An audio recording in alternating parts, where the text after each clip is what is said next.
Ladies and gentlemen, I'd like to welcome you all to the special meeting of the City of Charleston Planning Commission of August 26th. My name is Charlie Harris. I'm the chairman of the commission. I'm joined by Vice Chairman Harry Lasaint, and to the left, Art Jackson, Jimmy Bailey, Erica Harrison, Sunday Lephasis, McKenna Joyce, Steve Hirsch, Cleta Bryant Jenkins, and to my right is Harry Lasaint. These commission members are volunteers appointed by the mayor of Charleston City Council. And I know you join me in thanking them for their time and their service to the city. The way we'll run the meeting tonight is I'll introduce an item on the record, and then we'll hear from the applicant. Then we'll hear from anyone that is in favor of the application, when they may have concerns, and then we'll let the applicant address any issues. If you have a phone, I'd ask you to turn it on silent, turn it off. If you have to speak tonight, I ask you to come to the podium, tell us who you are, where you live, if you're representing someone. Mr. Morgan, I'm asking you to introduce any staff members that will be participating tonight. Okay, well, I'm Christopher Morgan, planning manager here at the city. Josh Martin from the mayor's office is here as well. Philip Overcash, Molly Connor from our office, and Amanda Cox, and our clerk, Jacqueline, is here as well. Thank you. I'm going to introduce an item, then I'll ask, we're honored to have Mayor Cogswell here, and then I'll ask him to get up and say a few words. So the item on the rezonings, number one is medical district. I'm not going to read all the tax map numbers in reference in the notice. It's Peninsula Council District 6 and 8, approximately 61.89 acres. Request to add to a medical district overlay zone. And that's written, that's in for the record. Mayor Cogswell, it's always a pleasure to have you with us, and we'd love to hear from you. Sure.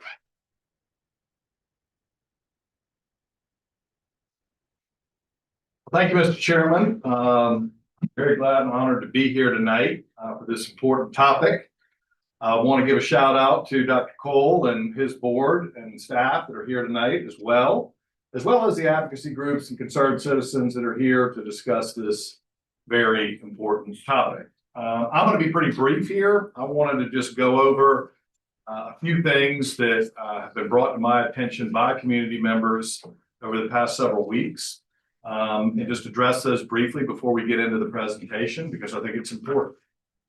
First and foremost, I do want to say that I do support this effort, as does the Community Development Committee that has met already. The first public hearing we had on this was with Community Development. I believe it was a unanimous approval by that board. So when we're talking, one of the issues that has come up is timing and this thing happening too quickly. I want to just be very transparent in that the first conversations I had with MUSC about this effort date back approximately a year ago. And it really was in the context more of West Edge, a property that we co-own with MUSC Foundation, where MUSC was looking at potentially pivoting for on that property for more housing needs, because that's a very critical need that they have with their staff. And we talked about them relocating their research more onto Calhoun Street. But, you know, there were a lot of complications with that, particularly with Roper St. Francis moving out. So just want to be clear, that was the beginning of the conversations. This has not been going on for years on end, but there was a lot of wood to chop, so to speak, in order to get to where we are. So staff had multiple meetings with MUSC and their staff. Walked through different ideas, different thoughts, brought in the preservation groups and advocacy groups and neighborhood groups to get their thoughts about the preliminary ideas. And then now that we are where we are today, I want to be clear too that we as a city are not expediting this process at all. We are going through the normal process where we have had public hearing at CD, community development meeting. We have this meeting here now, and then we're going to have 3 readings at city council. So from where we are to date, assuming this does move forward, it's taken up by city council, there's still plenty of time for the community to hear more of the details, to work with MUSC, to have more meetings with the city. And I'll say my door is open, glad to meet with whomever to discuss whatever concerns that they might have. Another specific item that's come up is the idea that this would, for some reason, forego BAR approval on new buildings. Nothing could be further from the truth. I want to be very clear. Any new construction that happens on this overlay will be required to go through BAR. Another thing, too, was a question over stormwater and the review process. As you all are well aware, stormwater is something that we pay very close attention to as a critical issue, as evidenced by this past weekend, as an example. And it's something that we take very, very seriously. And in no way, shape, or form would we be reducing or eliminating or curtailing the stormwater requirements for any part of this overlay district. The only thing we are proposing, which is something that we are already doing with public, is having third-party reviewers come in and help our overburdened staff review applications. Now, in this case, I think I know what is being proposed is that MUSC, we could work with an engineer that the city would hire. City would go through with the normal process on, and MUSC would simply be reimbursing us for that. So it's a way to augment our staff, not to short circuit a critical need in our city. And then finally, I would say the concern has been, are we taking a holistic approach on this? I would say absolutely. Again, this conversation started because we were taking a very broad view with West Edge in MUSC's short and long-term needs. And when we start looking at all the other efforts that are going on in this part of town, between the Art Bridge, the knee wall, I've written them all down, Calhoun West, the city marina, there's a lot happening that needs to be brought to bear here, and we need to take a holistic approach. And that's simply put why I think an overlay makes a lot of sense here. So that we can take a holistic view and approach. So again, I think this is very critical. I'm convinced that this is very critical for MUSC's growth. And I'd be remiss if I didn't say that, this is an institution that is a huge part of our culture and our economy. And they've been here and been good stewards for 200 years. These are not fly-by-the-night applicants. This is something that is interwoven into the fabric of the city of Charleston and has been for quite some time. And they have a great track record, I would say, with the city of Charleston in terms of the built environment and what they've done for our community as a whole. So when they ask for something like this so that they can grow and bring world-class treatment and cancer treatment to our community, I think we as a city owe it to them and owe it to our citizens to take any and all reasonable and measured efforts to help them do just that. So that is what we are here tonight to do. And I just want to commend them for their efforts and look forward to working with them and members of the community to assuage any and all outstanding concerns that they might have as this process continues to move forward. Thank you very much. Thank you, Mayor Collinsville. Thank you for your work. And I heard you had a good meeting last night or yesterday over at West Ashton. So good. We're talking a lot. So it's interesting. This application is interesting. The city of Charleston was actually the applicant, the owners of MUSC. So Mr. Morgan, I'm going to turn it over to you and Mr. Martin. Sure. And Mr. Martin from the mayor's office is going to go through a presentation that gives the background on what is for you all tonight. Great. Thank you. I can do this. Yep. Mhm. And at the podium over there. Christopher, do you need to go through any more of these? No. Your start right here after this, Josh.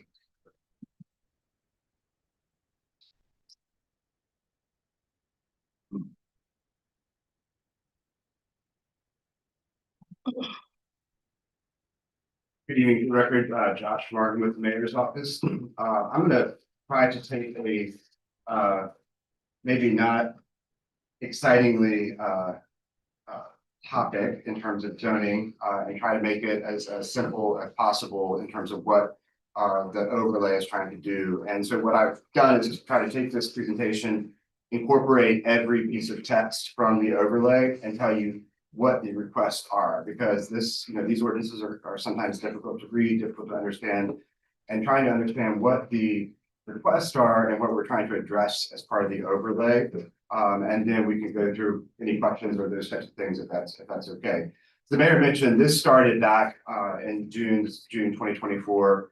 I came back on the 3rd to the city, and the university had been talking about creating what was called an innovation district. And this is kind of a new type of approach for medical universities across the US and the world, really, where they're taking what are typically campuses that are solely medical and creating kind of this mixed use, live, work, play type concept around a certain district that is the campus.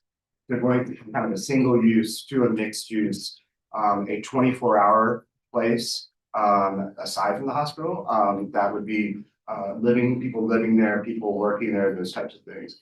As you know, we're going through a pretty detailed housing strategy for the citywide that the mayor has been leading, and it's coming together quite well. And MUSC early on had said one of our issues that we have in terms of attracting talent, and I don't think this will come to surprise anyone, one of the largest barriers is housing, right? And so as the mayor mentioned, looking at different ways for that to happen in on the campus and around it. So this is just kind of an overview of the firm that was hired by MUSC to start this process of analyzing how the university can go from where it is today to this innovation district and what are the measures that need to be taken.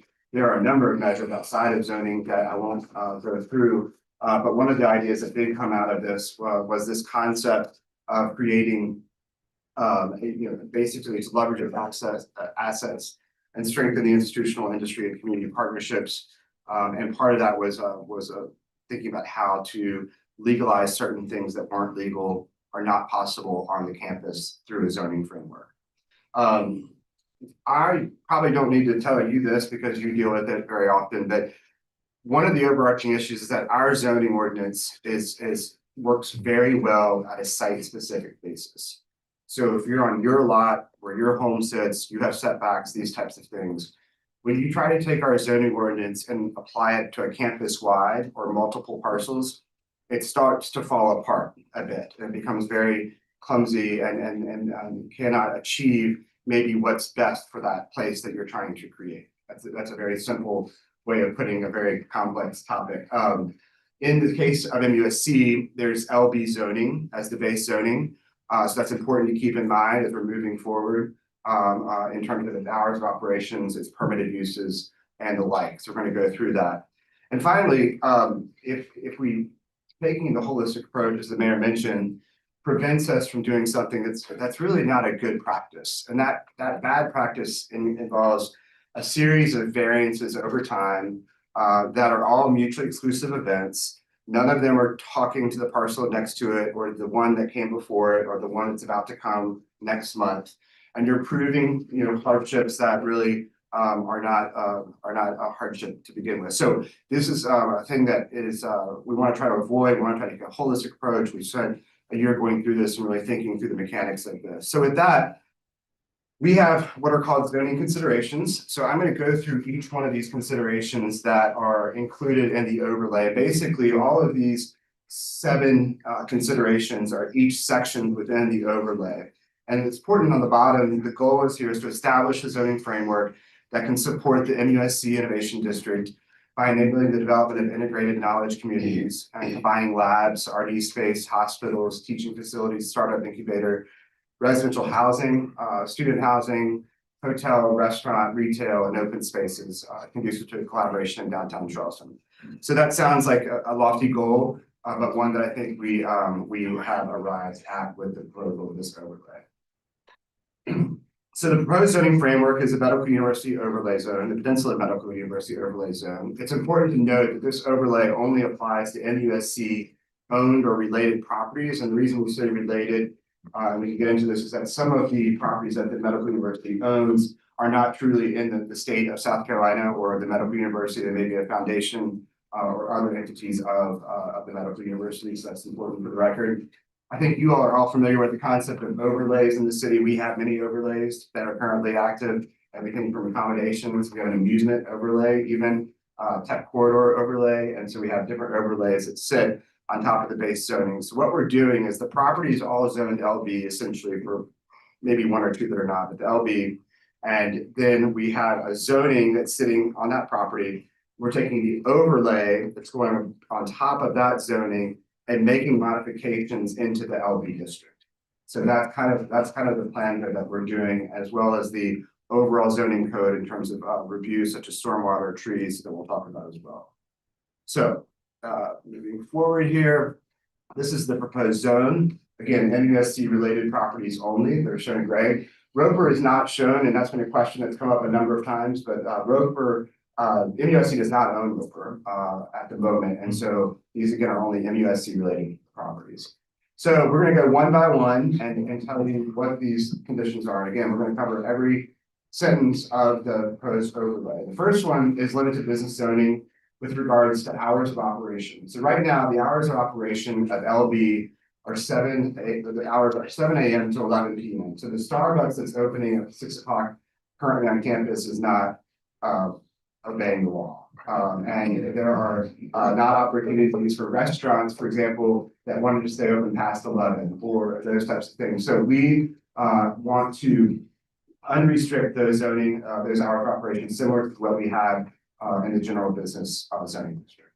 Second is table of permitted uses, sidewalk cafes, daycare centers, and residential densities greater than 19.6 dwelling units per acre, all not allowed today in MUSC properties. We want to change that to allow for restaurants to have outdoor cafes, to activate the public realm. Daycare centers always, to help out with housing, childcare for employees or residents. And then a density that should be greater than 19.6 dwelling units to help assist with our overall housing strategy, where we're trying to achieve greater densities while maintaining the height. So some of the things that have been said and in certain comments is that we are having unlimited development as part of this overlay. Well, as you know, in Charleston, we're always limited by one word, height. And so there's never such thing as an unlimited development in Charleston. And so we're maintaining height districts that are currently on the property, making some minor modifications, but that's an important part to note. The height, area, and setback regulations, we've changed those to adjust some of the setbacks so that the buildings can come to the street and not have a front yard in front of the building, so they can actually be like Charleston buildings are. And then also lot coverage and occupation on the site as well. So that's the consideration. And we also know that there are some other housing opportunities nearby with some of the west side properties that we talked about. So the proposed overlay would restrict, would get rid of that hours of operation issue, the permitted uses issue, and then again applying more of a GB type approach for some of these standards within the existing LB overlay. Existing parking standards. This is a fun fact. City of Charleston, you have to be within 400 feet of a parking space to the principal use for it to count toward a parking count.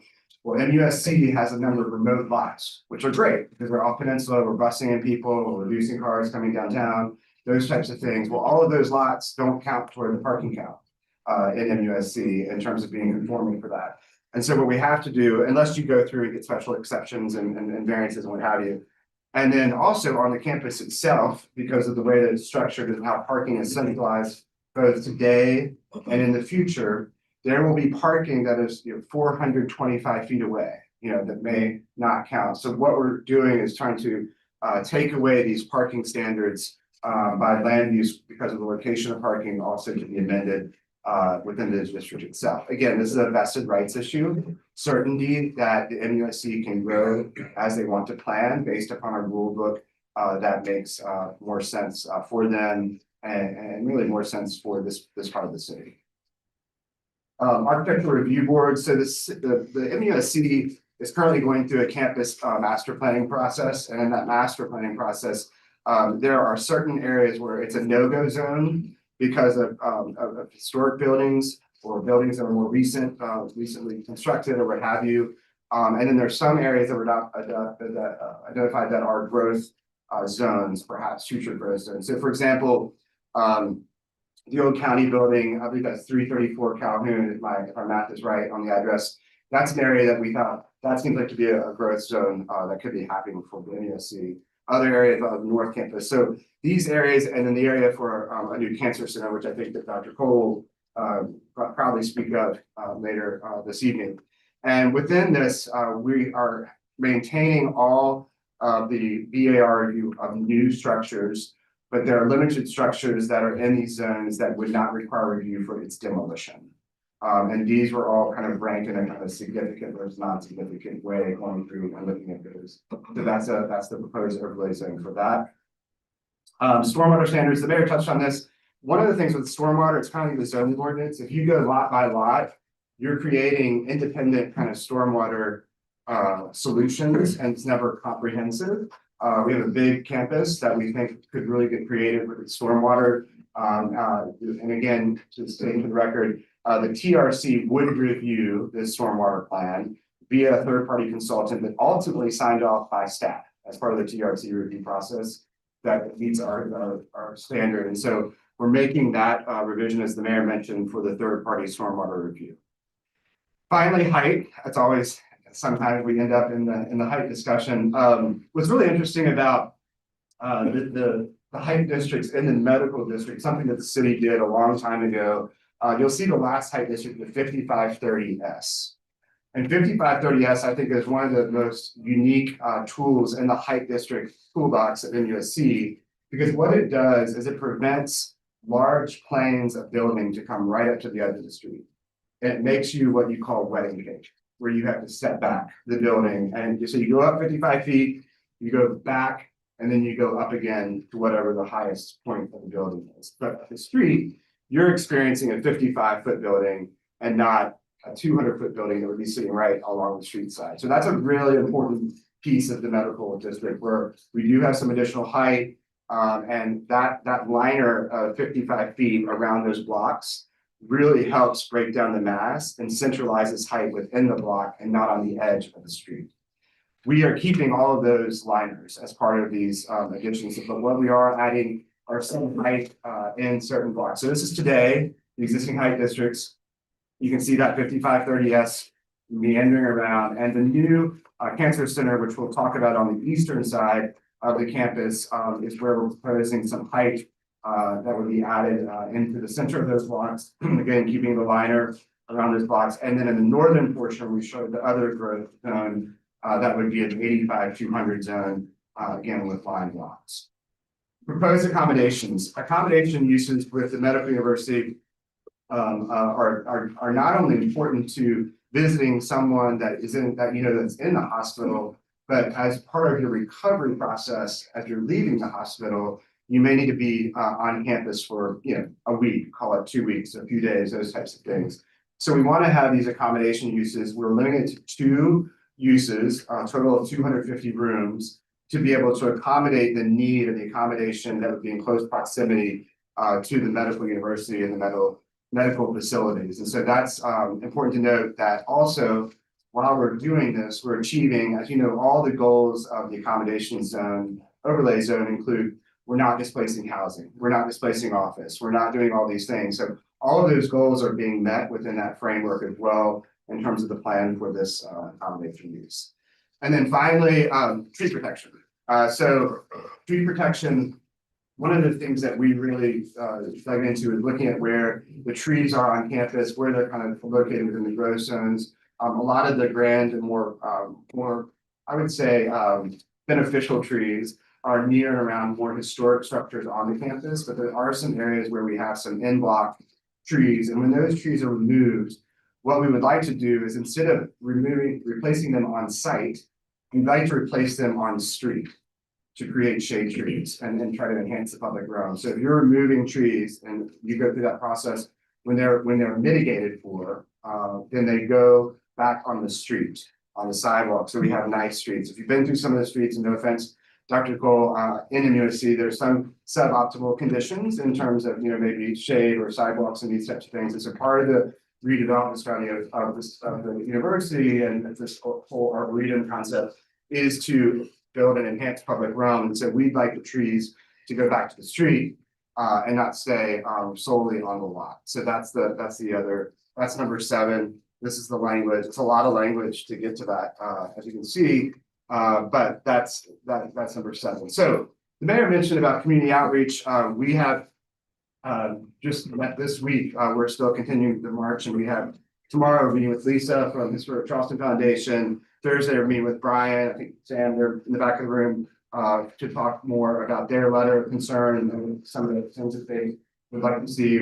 Radcliffe Borough and Halston Village having a joint call with them on Thursday afternoon. So we're continuing the community outreach as if, you know, we're continuing as we always do, and that's important to us. We're giving campus tours. If you'd like a golf cart tour, we had to get the golf cart legalized, and then once we got the golf cart legalized, then we were able to get the tour. But we now have a legal golf cart, and we're good. And so we can do that. We had a special planning commission meeting, of course, tonight. We had the community development committee meeting last week, and we'll continue to do outreach throughout this process. We've had a little bit of adjustment in the schedule. The city council meeting will have a public hearing on September 23rd. That's the second meeting of September. And then we'll have, that'll be a first reading and public hearing. We're trying to align those with other public hearings that actually occur in that agenda. And then the city council on October 14th. So we still have, a great deal of time to continue to meet with people, to continue to address concerns, questions, comments, and what have you. And we look forward to that process. So with that, I will be quiet. Thank you, Mr. Morton. So we've asked, and we'll open up the public and ask anyone who'd like to speak in favor of the application. I know Dr. Cole. Yeah, that's the city's Okay, presentation. great. Yes. Thank you, Dr. Cole. It's good to have you.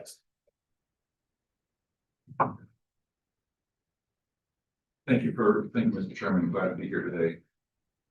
Members of the Planning Commission, sorry, there's a slide change here.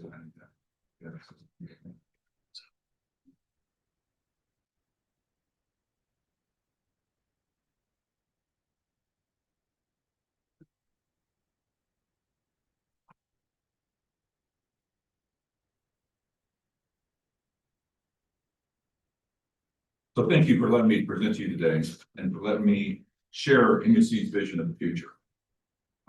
First, I'd like to acknowledge a lot of our leadership and staff who's here with us today. And I just want to acknowledge them who are part of this, this gathering today. Community leaders, Anita Zucker and Don Migliori, thank you for being here.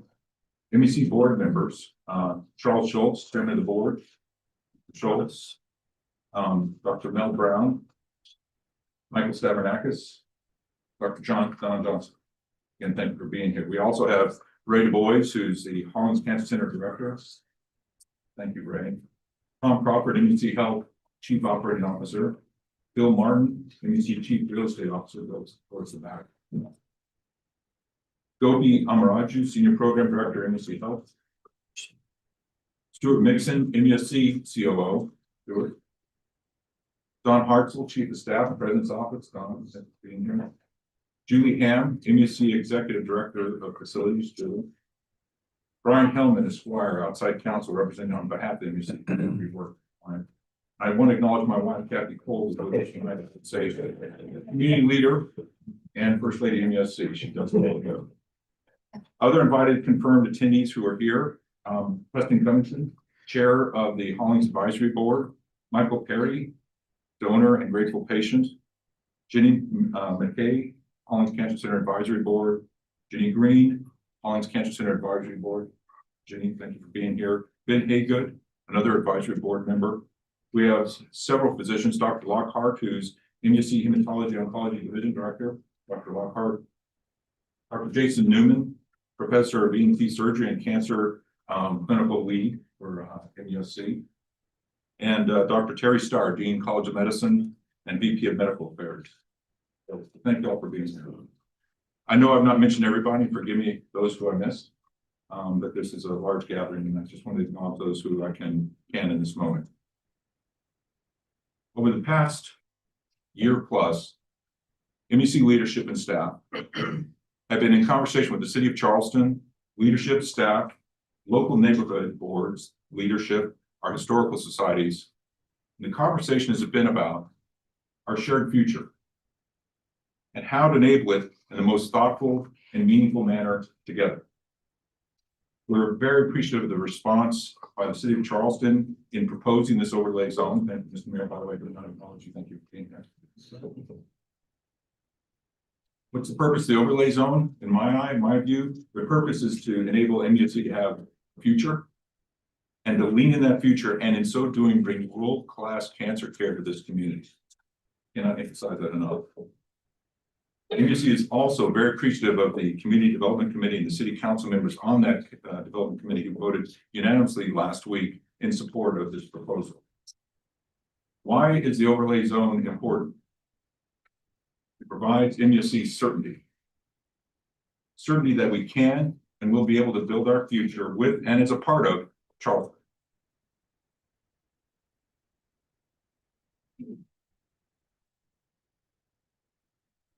I can make this work.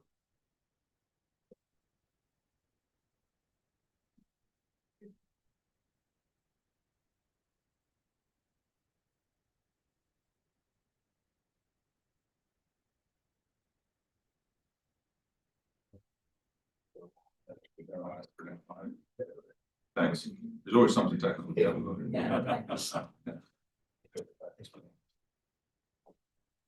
So just to acknowledge, MUSC has been part of the Charleston community for over 200 years. And by the way, it's our home too. We're a part of this community. We're not coming from off. And we've celebrated and shared the same culture, history, and ideally the same future. Let me state very clearly, MUSC is committed to Charleston. I'm going to repeat that. MUSC is committed to Charleston. I'd like to take a moment, by the way, just to give you some context about who we are. MUSC is an enterprise because we've changed dramatically, certainly in the last 7 years, what we've become and where we're going. So give me some moment of grace to walk through this. By the way, 50 years ago, there were 5 hospitals in downtown Charleston. Right now, with Roper moving up the peninsula, MUSC stands as a sole non-federal healthcare provider for this community. And we're the largest employer in the city. But we're much, much more than that. MUSC is South Carolina's only comprehensive academic health system. Next slide, please. You might say, what does that mean? We are not a community health system. We need outstanding community health systems. We have 3 missions. We deliver outstanding healthcare, we educate the future, and importantly, we transform the future of healthcare through innovation and discovery. And by the way, we've grown, almost quadrupling in size over the past 7 years. And what we've grown into is a world-class healthcare system that's deeply committed to South Carolina, serving South Carolina, and deeply committed to this community. Let me just walk you through some of these numbers, because people don't understand who we are. When I'm at church, somebody asks, how's things going at the medical school? Great. We have 6 colleges. You know, sometimes you don't have to work as hard in summer because the students are here. No, we're 24/7 across the state, 16 hospitals, healthcare systems that delivers care in every county in the state of South Carolina. Think about that. If you look at our research mission, there are 3 research universities in the state of South Carolina. No, we do not have a football team. USC, Clemson, and MUSC. By the way, we're the largest research enterprise in the state of South Carolina. What does that translate into? The fuel that drives innovation, that drives transformation, that allows us to change what ain't right in healthcare. And there's a lot that ain't right. From a student perspective, we train every dimension of healthcare provider, period. 6 colleges, over 3,000 students. If you look at physicians, most people think about, well, when you graduate from medical school, somehow magically you go into practice. Congratulations. When you graduate from medical school, you have $250,000 of debt and in 2 letters after your name. You cannot practice medicine without graduate medical education, residency, fellowship. We train the most residents and fellows in the state of South Carolina. We educate half the state's physician workforce. So when you look at us and you say, who are we? Understand, Charleston is our heart.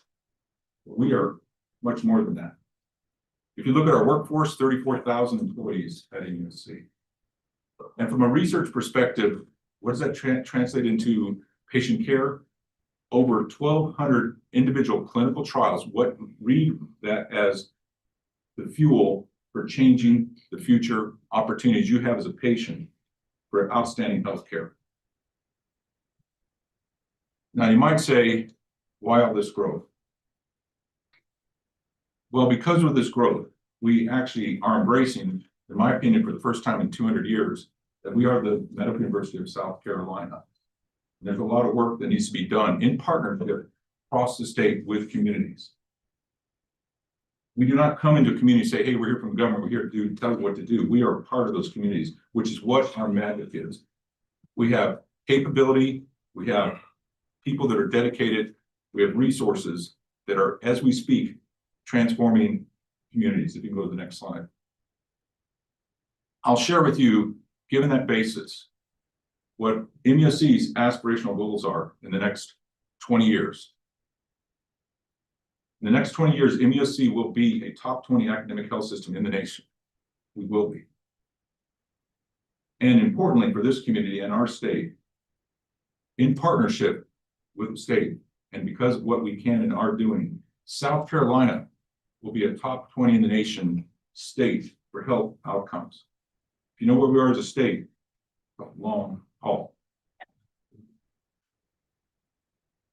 Why do we do this? Because that's our mission, that's our purpose, that's who we are. So what are our principles as a healthcare system?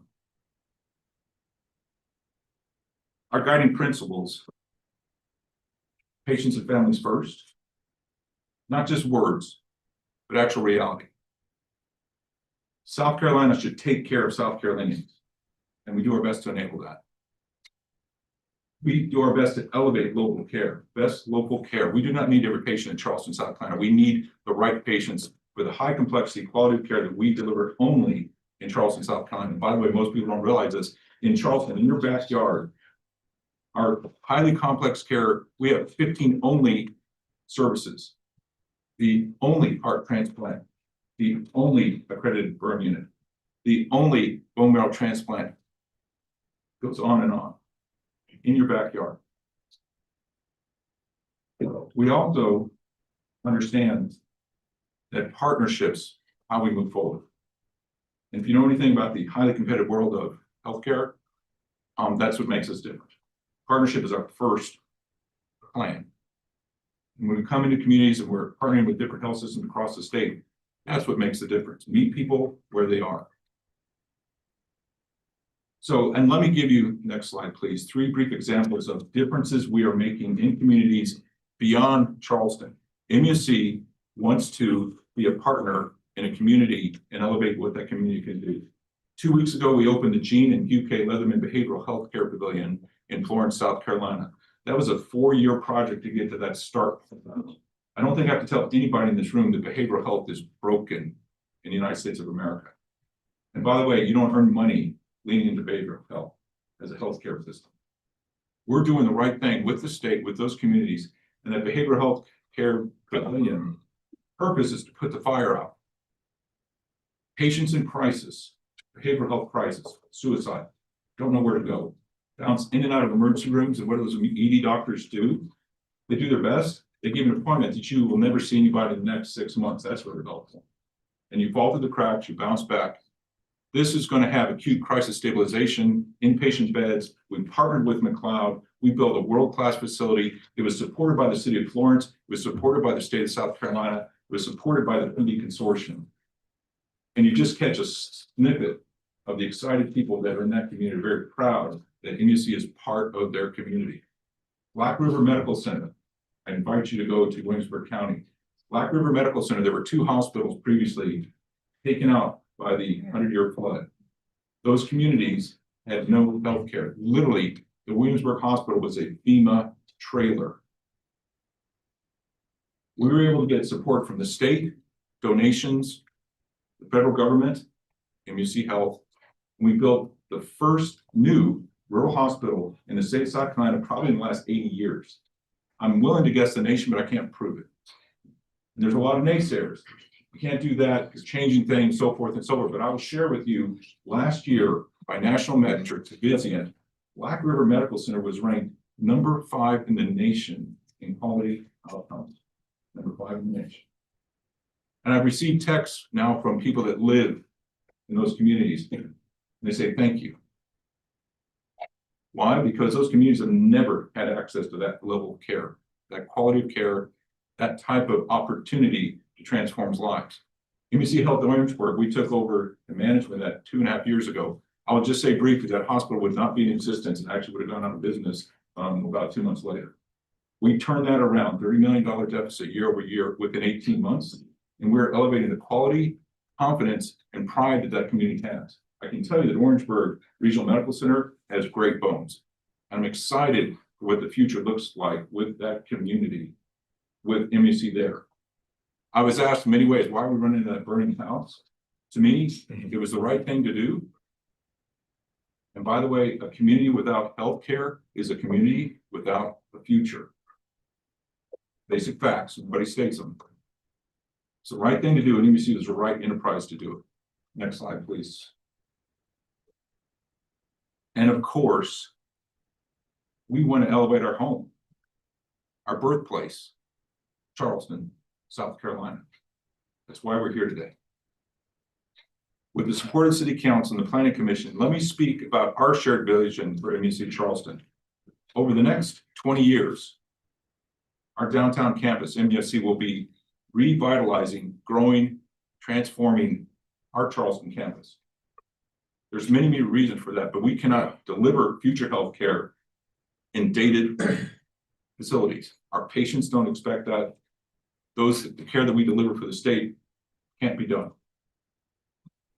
So to be able to define best-in-class care, research, education, we need state-of-the-art buildings that celebrate Charleston, support the local culture and economy, and help to catalyze an emerging knowledge-based economy in Charleston and certainly in the state.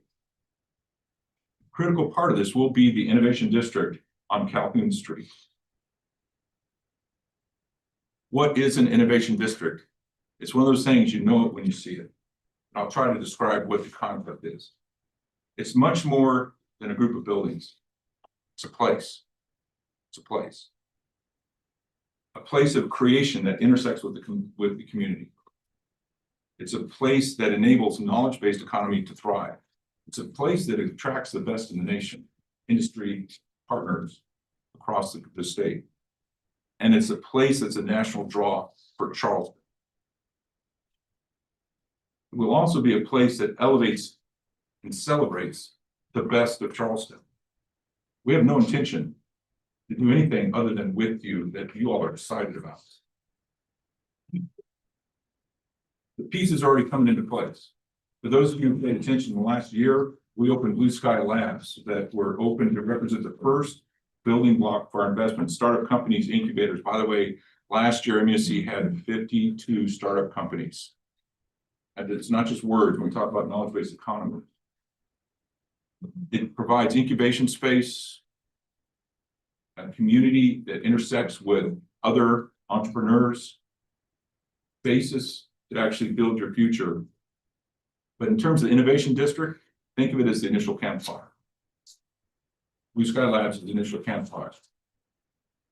Go to the next slide, please. The next major critical step in the Innovation District is the construction of the new Hollins Cancer Center Comprehensive Cancer Hospital.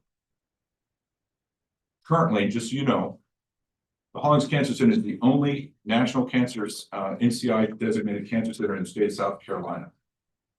Our goal is to reach comprehensive status in 2028.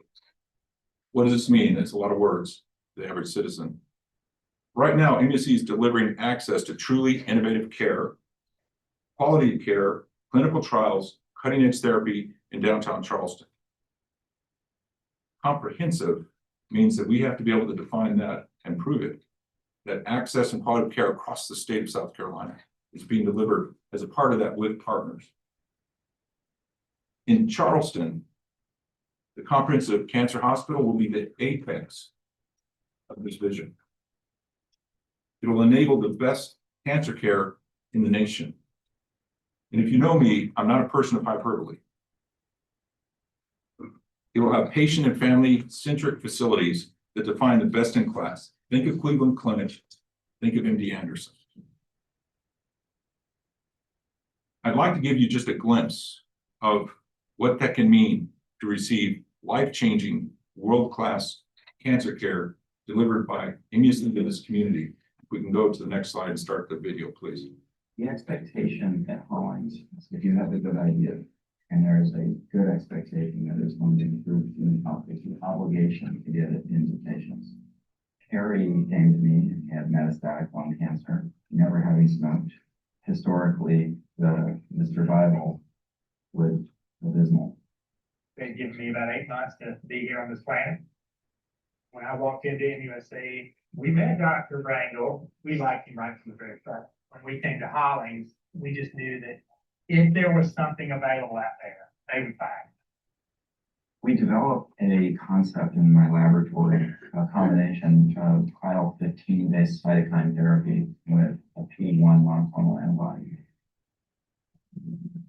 The trial was a first in human combination. Carrie was amongst those the very first patients who went on this trial. The EGFR mutant non-small cell lung cancers typically don't respond to immunotherapy. Carrie's response to the combination immunotherapy that we developed was profound. And so we did the scans. And I can believe this thing is going back down. And I could feel it. I could feel it in my breathing. But we're at 7.5 years. I've now known Carrie for years, and I have this voluble, gregarious fellow bouncing around the clinic. It's a wonderful thing. USC gave me the resources to perform science, develop clinical trials, to be allowed to go from modeling science to treating a human being. That's a huge privilege.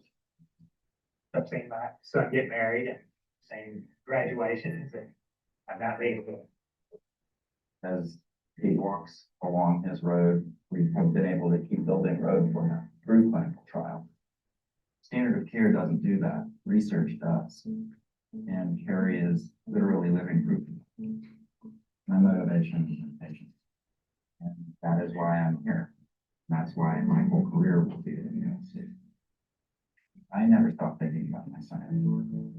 There's always something playing in the back of your mind. I'm grateful that MUSC chose me to have the opportunity to perform this thing.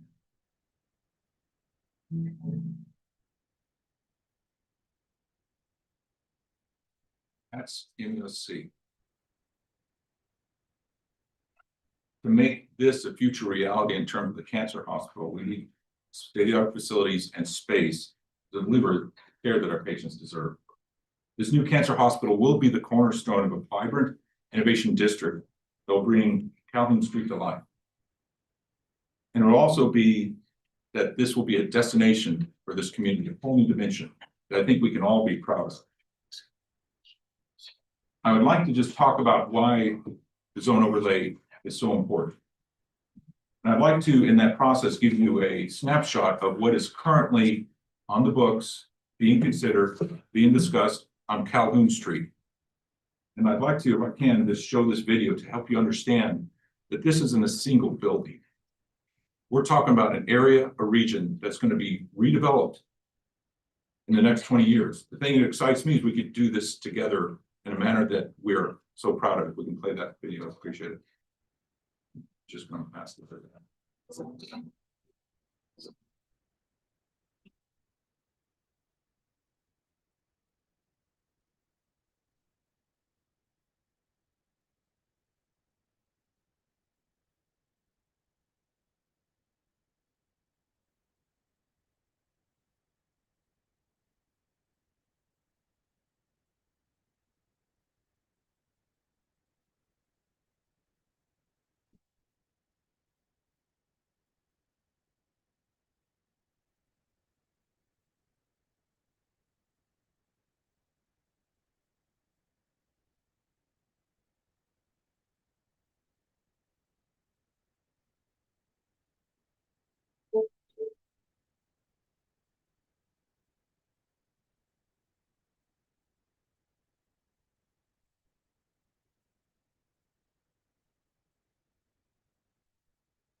So I hope you can understand why it's so important for us together as a community to choose properly, but also to accomplish.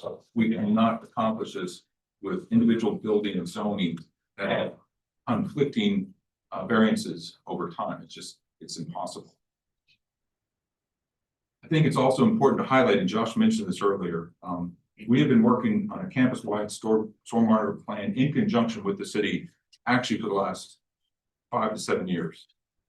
This will enable us to actually be thoughtfully and aware of what we can do with the city to enable not only MUSC, but the city and the local communities to have better management of everything that we all are challenged with. I will highlight the Earhart Tunnel project. You know, that was as part of that crosstown drainage system. There was a hang left that went into our campus. The mayor came to me at that time and said, "Hey, would you like to do something that might help with drainage?" Thing was that a trick question?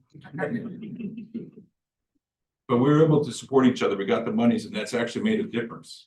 You have to be bigger than a single property to be able to manage this.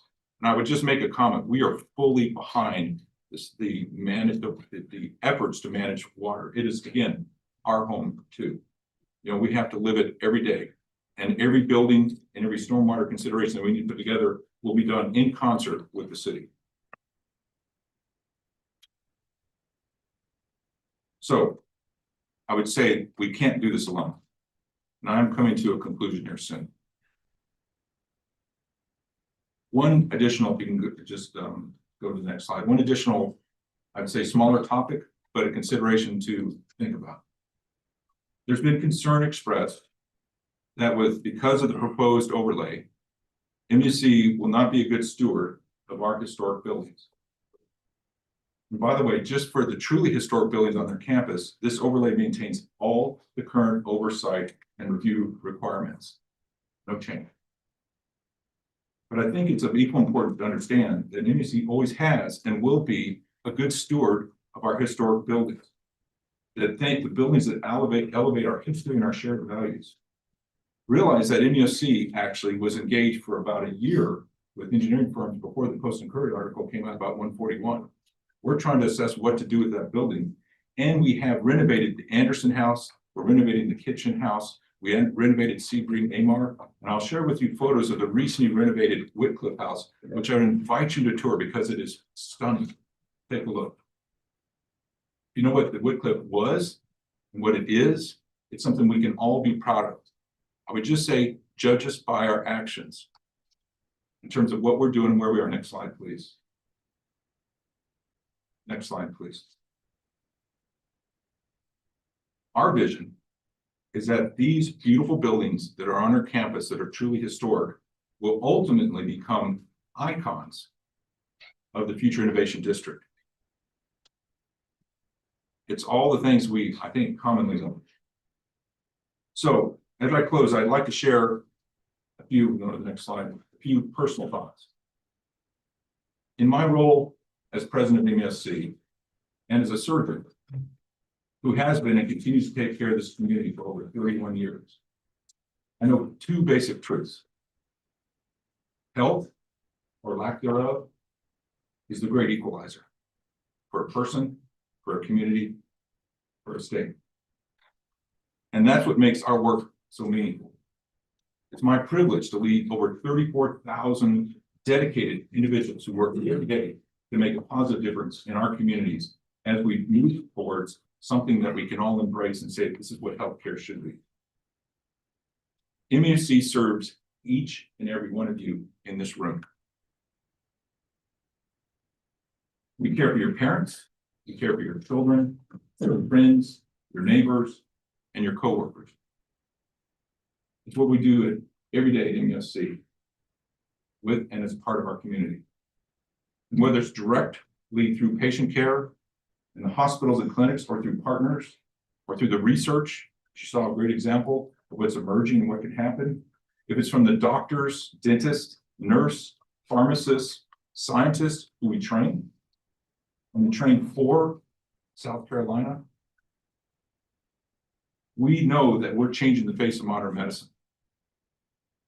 Our vision is to build on the shared history and elevate world-class care in Charleston with Charleston. Last slide, please. The medical district overlay zone being proposed by the city is, again, the key to enabling us to reach our future potential in Charleston. We will be good neighbors. We will respect our shared history, and hopefully we can lean into our shared future together. But we need partnership and flexibility with and from the city. MUC stands with Charleston.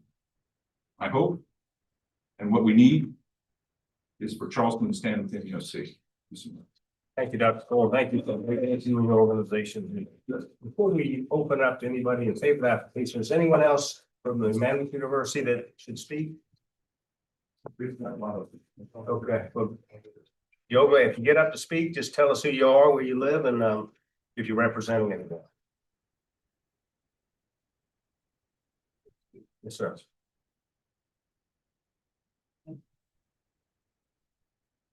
Good evening, Chair and members of the Charleston Planning Committee, Larry Coswell. My name is Ray DuBois. I'm the director of the Hollings, USC Hollings Cancer Center. I live at 1680 Canyon Oaks Drive and support the overlay that's being discussed tonight. This cancer hospital is what I'm going to focus on in my remarks. So each year in South Carolina, more than 33,000 people are diagnosed with cancer, and over 11,000 is going to die from cancer. So this is a big problem, but even worse than that, South Carolina is in the top 20 of cancer mortality when we compare ourselves to all the other states. So there's much more work that needs to be done. And this building is going to provide some of the concepts and care that's going to make this number change over time. So we're really excited about the new cancer hospital.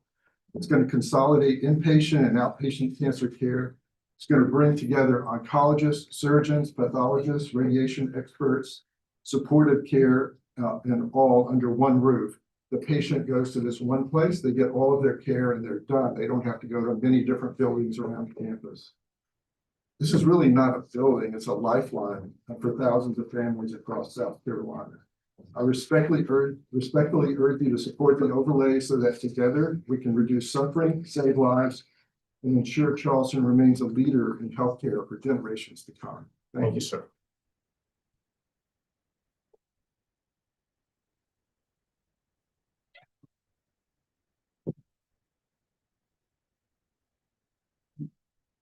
Hi, good evening. My name is Jason Newman. Thank you to the board for listening to us. I'm a head and neck surgeon, and I'm the director of the clinical service line for cancer. Couple of thoughts that I wanted to share. First of all, I hope you don't get rid of the Starbucks.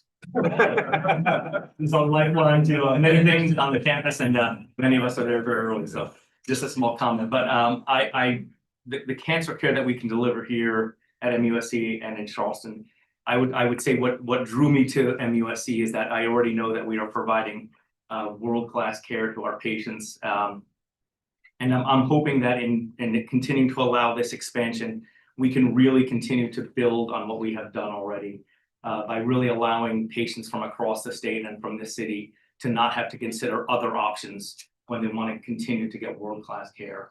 I think one of the ways to do that is to continue to build on the future of this, to continue to partner with Charleston, and I really hope that you agree to the overlay of this. So I thank you, and I'll take any Thank you, questions. sir. Appreciate it. Thank you.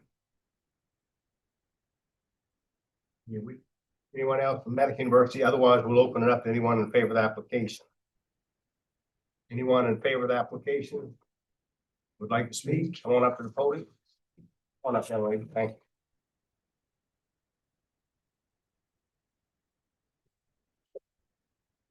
Hi, for those of you who don't know me, I'm Jenny Sanford McKay, and I've been blessed to live in this community for 35 years now. And I've been associated with the Hollings Cancer Center and serve on its board of advisors for more than 15 years now. And prior to that, I also served on the Children's Hospital there. And I do so because I believe wholeheartedly that a healthy community has excellent care, and we're lucky to have MUSC in our community, and I want it there for my family going forward. I've been treated there for many years, and I hope for generations to come we'll continue to be here. I also have served on the board of the Preservation Society, and I care passionately about the way our city looks in the fields. To be honest, these two goals are not mutually exclusive. We can have excellent care for our healthcare in our state and in our city, right here in Charleston, through MUSC. And we can respect the preservation of our built environment in Charleston, our history, our culture, and everything that makes it so unique and so special. Anyway, I'm fully supportive of the overlay.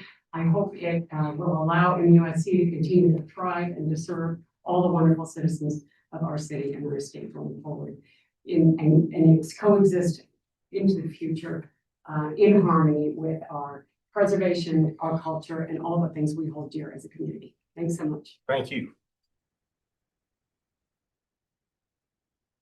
We'll be back. We'll come on up.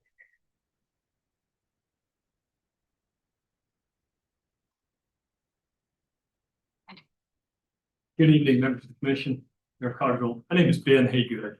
I'm here to speak in favor of the proposal for the hospital overlay district. I speak from the perspective of a lifelong Charlestonian, property owner in the historic district, a former public office holder, a member of the Cancer Center Advisory Board, and a patient of the Hollings Cancer Center for the last 15 years, as well as a survivor of 2 blood cancer. This is vitally important to the lives of the people of this community and to South Carolina. MUSC's commitment to a world-class cancer research and patient care, the development of a comprehensive cancer center under National Cancer Institute guidelines, and the commitment of the state of South Carolina is vitally important and worthy of the partnership with the city of Charleston. Some years ago, I remember sitting in a barber's chair, and I looked over and next to me was Senator Fritz Hollings. And I noticed that he was there. I started talking with him, and I noted that at the time, the newspaper headlines were about taking his name off of the Charleston courthouse, federal courthouse, so Judge Wade's Waring could have his name appropriately on there. And he was in favor of that. But I told the senator, I said, please don't let him take your name off of the cancer center. And then he proceeded to tell me about how it all got started. He said, you know, I was sitting up there in all those budget committee hearings over the years, and those senators from Texas, they'd get their money. Those senators from Illinois, those senators from Massachusetts, they'd get their money for their cancer centers. I started thinking, why can't we have one of those in South Carolina? And so I started looking for some few dollars here and a few dollars there, and I cobbled it together and got some federal funding to get it started. And from that vision has grown a cancer center that really is engaged in cutting edge research and cancer treatments, both in the hospital and outpatient clinic visits, that provide residents of Charleston and the state of South Carolina the options that are normally available only on the national level. And it makes a tremendous difference in the lives of patients. About 15 years ago, 2 years after I left state office, I was diagnosed with my first blood cancer, multiple myeloma, and it started my cancer journey. I actually visited 2 national cancer centers before I even found out about the Hollings Cancer Center and all of the resources here. As my course of treatment developed, I did treatments here, chemotherapy at the Hollings Cancer Center right there on Calhoun Street, but ended up going to Boston to the Dana-Farber Cancer Institute for my stem cell transplant up there, and saw all of the tremendous resources in the community commitment to a world-class cancer center there. And I was in the hospital there for about a month. My family had to rent an apartment and relocate up there so that they could encourage me and support me. I was very blessed with a successful treatment, and frankly, I was blessed that I had the means to do that. It was difficult and stressful for me to do that out of state. We thought that was the best thing to do at that time. We were fortunate to be able to do that, but many people don't have the means to do that sort of treatment, going to national centers outside of this state. 6 years later, when I was diagnosed with a rapidly advancing leukemia, I was fortunate to be already in the care of the outstanding team at Hollings. 3 months later, I did a second stem cell transplant right here in Charleston. Another month of hospitalization at the Ashley River Tower. And again, I was blessed with successful treatment, and I remain in remission for both cancers. And I've, at a personal level, the ability to be right here in South Carolina, for me in Charleston, in my hometown with my family nearby, it was just a tremendous benefit, tremendous blessing. I can't really put it in words. I was thinking, I got a call from a friend last week, a fellow, former colleague that I worked with, a retired state government official up in Columbia. We've been dealing with cancer up there. It had advanced. He'd come down here to Charleston, knows that this is where he needs to do his treatment and wants to do his treatment, but he has been told he needs to be here 5 days a week, 4 weeks to do the treatment. He says, where do I stay? Where do I go? And it just got me thinking of all of the vision of this cancer center and the overlay district and the resources that will be provided are really important. It is for the people of South Carolina. The advancement in cancer research and treatment during our lifetimes has been remarkable. Based on statistics, I would not have survived either of the cancers that I had just in the previous generation. But research and advanced treatments must continue. They require the people, resources, governments, and communities. I can't think of a greater gift to our community or to our state than having a dedicated cancer center and cancer center hospital right here in the Charleston Hospital District, partners with the National Cancer Institute. Just as I conclude on another personal example, I go up there every couple of months and I get my blood checked, and you never know whether I'm going back in treatment or not. I've been very blessed to stay away from that, but I've been watching the development of the new emerging treatment, the CAR-T therapy that MUSC is pioneering some of the treatments right here in Charleston. And the information I've gotten, the research they've done here has advanced that treatment. It's a treatment that if I ever had to do it again would be something that I would probably have to do. And the way they have advanced it here is they have made it more accessible and they reduced the cost of providing it in such a substantial way that just makes me proud to know what they're doing in making these advanced treatments available to everyone here in South Carolina. I hope I never have time to go that treatment, but as I go up there, every few months, I'm reassured by the state of the art treatment and research that is going on. So I urge you to recommend approval of the overlay district, and thus to partner not only with the Cancer Center, but with our state government and with the National Cancer Institute in this partnership for developing this cancer center and this comprehensive cancer center and the cancer hospital. The approval tonight to move this forward would be a big step in that direction, and I urge you to give it favorable consideration. Thank you very much for your time. Stay good and stay well. Thank you. Anyone else in favor of the application?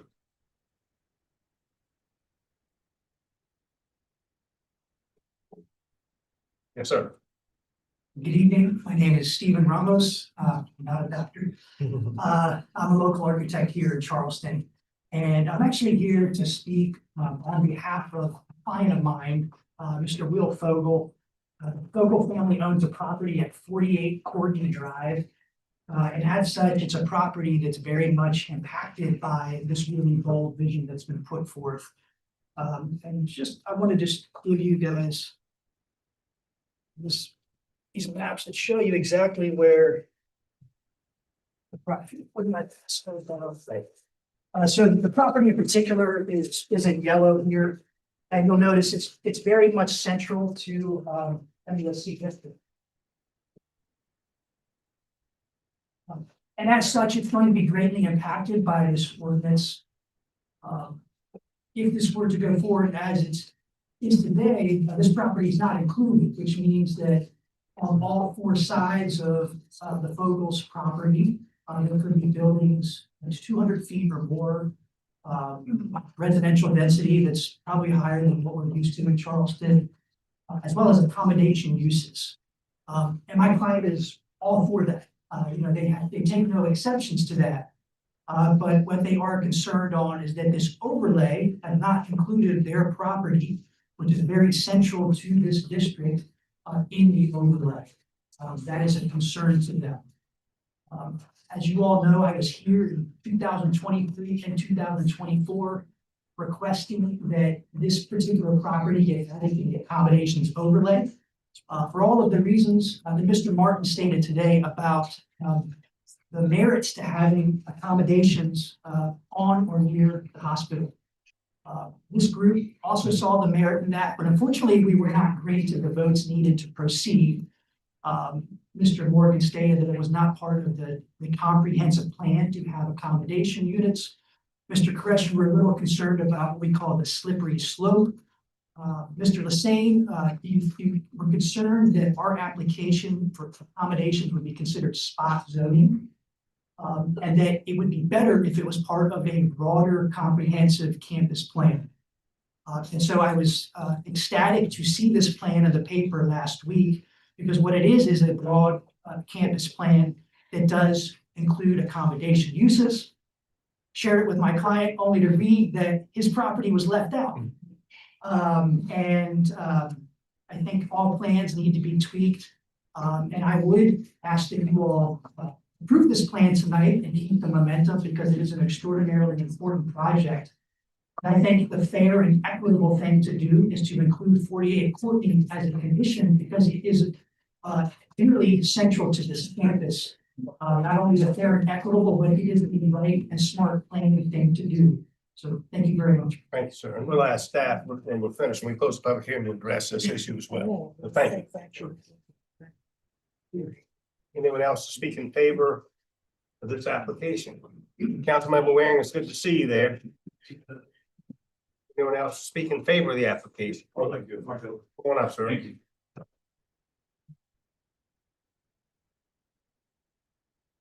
So I'm Tom Crawford. I'm the Chief Operating Officer at WSC Health. But I'm not standing here as the Chief Operating Officer at WSC Health. I'm standing here as a concerned citizen. And I want to tell you why. One of the things we learned through COVID is we tend to oversimplify in the midst of an emergency. What do I need to take care of patients? I need technology and supplies. I need a well-trained staff, physicians, nurses, respiratory techs, rad techs, etc. And I need physical capacity. I would tell you what we learned through COVID is there are times where we do not have the physical capacity in South Carolina to take care of South Carolinians. So I want to hit you with some statistics that will occur over the next 10 years or 5 years if we get approved of having the cancer hospital open. And this is staggering to me. In the low country, cancer prevalence will grow by 31%. 31%. In the Columbia region, it will grow by 23%. I wrote this down by the communities where we have a hospital presence. Tidelands, 45%. Lancaster, just under 30%. The PD, almost 11%. Beaufort, 33%. In Orangeburg, another 10%. So if we have capacity issues today, how do we take care of the South Carolinians in need tomorrow? And that's my concern as a citizen. We need capacity. We need cutting edge technology. I personally take offense anytime we transfer a patient out of South Carolina. Their support system is here. They deserve the very best care here. And with that stated, I would respectfully request approval. Thank you, sir. For your time. Appreciate it. Anyone else in favor of the application? Yes, sir. How are y'all? My name is Justin Ferreira. I'm a neighbor, a developer, a son, and also a patient. I've been before you before as a developer. Just for the record, where do you live for? I live on Ashley Avenue. Okay, thank you. Very close by. So I'm excited to see this, but I'm thankful to the city for the overlay proposal. I think it'll be a wonderful boon and enabler. Thanks to NUFC for your service to my family, to me, but also for pushing this forward, and also thank you for sticking around. I think we're talking about how we enable you potentially in the future. I don't think it should go without saying thank you for staying around in the present, because those who stick around should be commended, and we appreciate that. You know, I will say from a developer's perspective, I've been before you all before as far as a putter and overlay, and it's important for developers. And the best I can tell you is that, you know, I'm asking for something that's a gateway, or that I'm offering housing. These folks are offering life-saving services that are far more needed. You know, the best thing I've ever said pales in comparison. here as a son. I'm back here as a son as well. I grew up here in West Ashley, up in Boston for school and work. My mom, 11 years ago, was diagnosed with cancer. I flew her up to Dana-Farber and she lived with me for a while. I had her go to different places, but she was at Hollings frequently, and about 5 years ago after treatment, it came back. She was given 6 months and 1 year to live 6 times. So she beat that. And no matter how difficult zoning and development can be in Charleston, nothing, anyone that's been through cancer applauds y'all and thanks y'all for making that easier. I was an employee at USC. At 16 years old, the Governor's School for Science and Math gave out 2 little summer internships. I thought I was hot stuff, worked in the epidemiology and biometry department, and stats on stroke belt, and Coumadin warfarin, and man, was it hard to get people to stop and fill out surveys at the Riverwalks game, but I got to see how important it was that y'all were doing. My mom wanted me to be a doctor, and I'll never forget, the Post and Courier came, spoke for 15 minutes, and the one thing they published said that I thought the hallways smelled funny. So she about killed me. But I said other good stuff, but they took that one and ran with it. But I did okay. I didn't become a doctor. But I think of the overlay not as bypassing quality or bypassing rigor, but something necessary and a holistic definition that's comprehensive up front. It's the same way a surgeon goes in with a holistic plan, multiple tools, fallback pivots. And frankly, it's the same way an ambulance rushes someone critically injured to get treated. It's accelerating needed resources, not stunting what's needed, that we all need to get there. The district's exciting, but it's also necessary. These are key services, not just to enable service there, but quite honestly, to enable recruitment. I'm not sure that's been said today, but in all these other districts where my mom saw treatment, the doctors there have moved there because of this type of housing, because of this type of multi-zoning and multi-use. And quite honestly, the city, even beyond this district, has an affordability issue to be able to recruit nurses, workers, and those kinds of things. So there's a whole bigger plan beyond that as well. And then lastly, I'll share a fun thing that, while folks are concerned about preservation, and rightfully so, because that's what keeps Charleston, and that's what keeps it special. But the very original plan for Charleston itself, its governance, is here because of an innovation medical district. In 1666, Anthony Ashley Cooper went over to Oxford. He was dying. He had liver problems. He went into Oxford, and one person couldn't figure out what it was. So he called another gentleman down the hall to come in. That guy's name was John Locke. John Locke was a nephrologist before he then was asked thereafter, after that successful 6-surgeon team came together, saved his life. He wrote the Carolina Plan. He went on to write, the preamble for the Declaration of Independence of Life, Liberty, and the Pursuit of Property. Jefferson stole from it and made it more euphemistic with life, liberty, and happiness.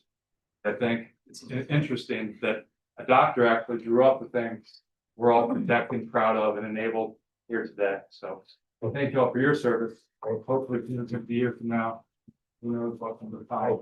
But thank you all for considering this. It's very necessary, and we look forward to being expedited. Great. The same way anyone would. Thank you for coming out. Thank you, sir. Anyone else in favor of the application? Good evening. My name is Evan Marco. I live on Prairie Street downtown. I've been a resident here for 20 years downtown. I want to voice my strong support for the overlay. MUSC and their ability to carry out long-term development plans quickly and efficiently is essential to medicine research or advancing so quickly. The plan for the new campus center is a prime example of that. The application of our zoning code must consider human impact. Preservation and regulation do matter. They matter to all of us. But they should never come at the expense of care for all. 20 years ago, MUSC made the commitment to remain on the peninsula, and I think it's time for us to show our support for them in this way. what's at stake is not just buildings that have been contemplated, but real lives. And that's why I strongly support the overlay. Thank you, sir. Appreciate you coming up. Anyone else in favor of the application? Yes, sir.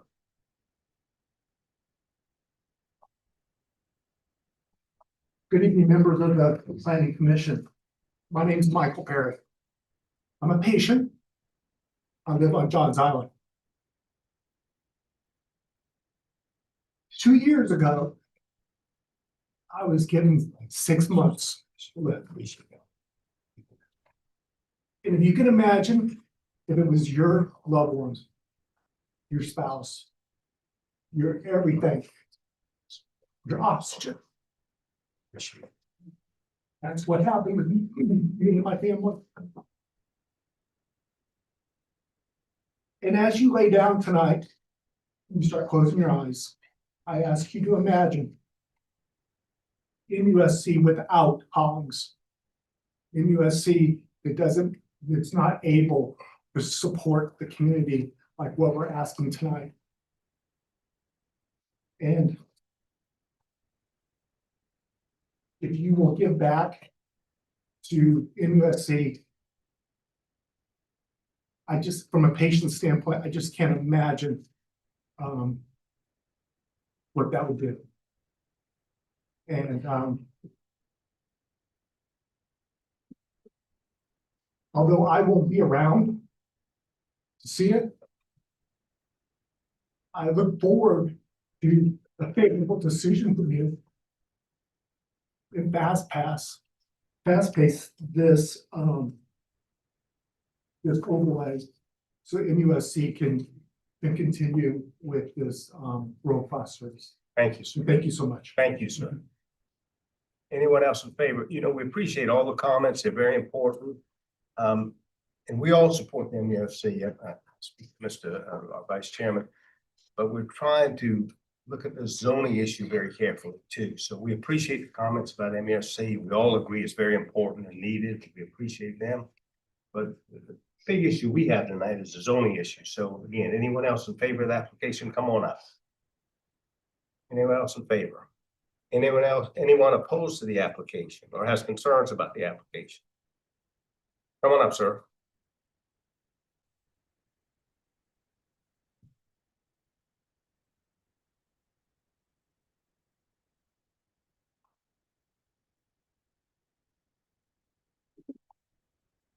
Mr. Chair, members of the Planning Commission, Mr. Mayor, I'm Joe McGee. I'm president of Austin Village Association and reside in Magazine Street downtown. First of all, on the record, we're for outdoor dining. We've been trying to get outdoor dining or a restaurant on that for quite some time. So if you can make it happen, please do. While we're supportive of MUSC and the intent of the overlay, we are requesting a referral to allow for adequate public review. We're going to share some concerns, and I'll be brief. You have our statement previously submitted, which I've also shared with the mayor and with MUSC. We'll share concerns on the process, the overlay, and advocate for more inclusive planning going forward. 3 points. This is a large-scale project that directly affects 2 historic neighborhoods, bordering on Radcliffe Borough and Paulson Village, and thousands of residents who rely on the Calvin corridor every day coming in and out of the city. Releasing information at the very last minute after 18 months of development undermines the quality of the proposal and the public trust. I've been in my role since December. We have never been consulted until the last week or 2. I'm notified by Josh and the attorney. And as I speak with the president of the Radcliffe Borough Association and helping to provide her with the information I received from a briefing last Friday, she hasn't been notified either. So we were not notified. How this delay is handled, or how this overlay is handled, will be a test of the city's seriousness in transparent development and implementing the comprehensive water plan and in safeguarding the neighborhood livability. Now, pleasingly, some things have changed since we submitted the statement yesterday, and I'm really encouraged by some of the comments from the mayor and from Mr. Martin. So let me try to adapt as best I can because some of the comments have been overwritten. One of the concerns is concerning the storm drainage requirements. We all know about the challenges around Calhoun Corridor and the flooding. As we read the ordinance, it says use will be allowed to submit to a third-party reviewer approved by the city in lieu of, and used by the technical review committee. We received assurances, and we did tonight, which is great, that the TRC will still have oversight. We hope that will continue. We might suggest that the wording in the current ordinance be modified to reflect that. Again, this was our comment because we didn't know anything else until recent conversations.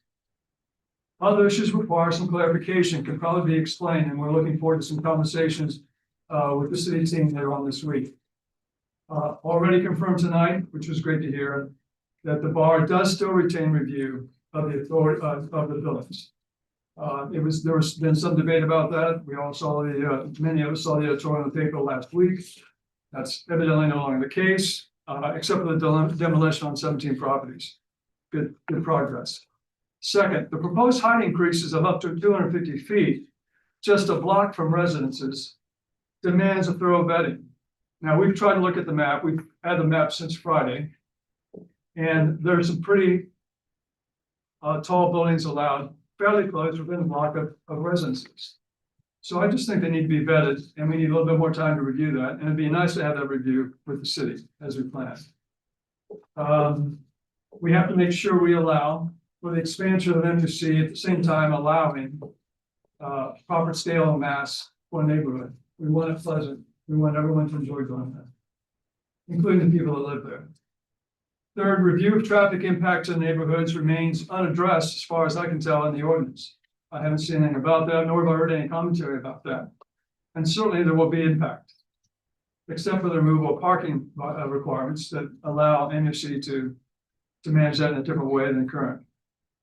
And finally, extending the overlay across Calhoun to include 261 Calhoun, the Walgreens site bordering Cannon Park, could negatively affect nearby residents, considering allowances for use, which are now quite more open by the ordinance, and operating hours, as Josh actually talked about.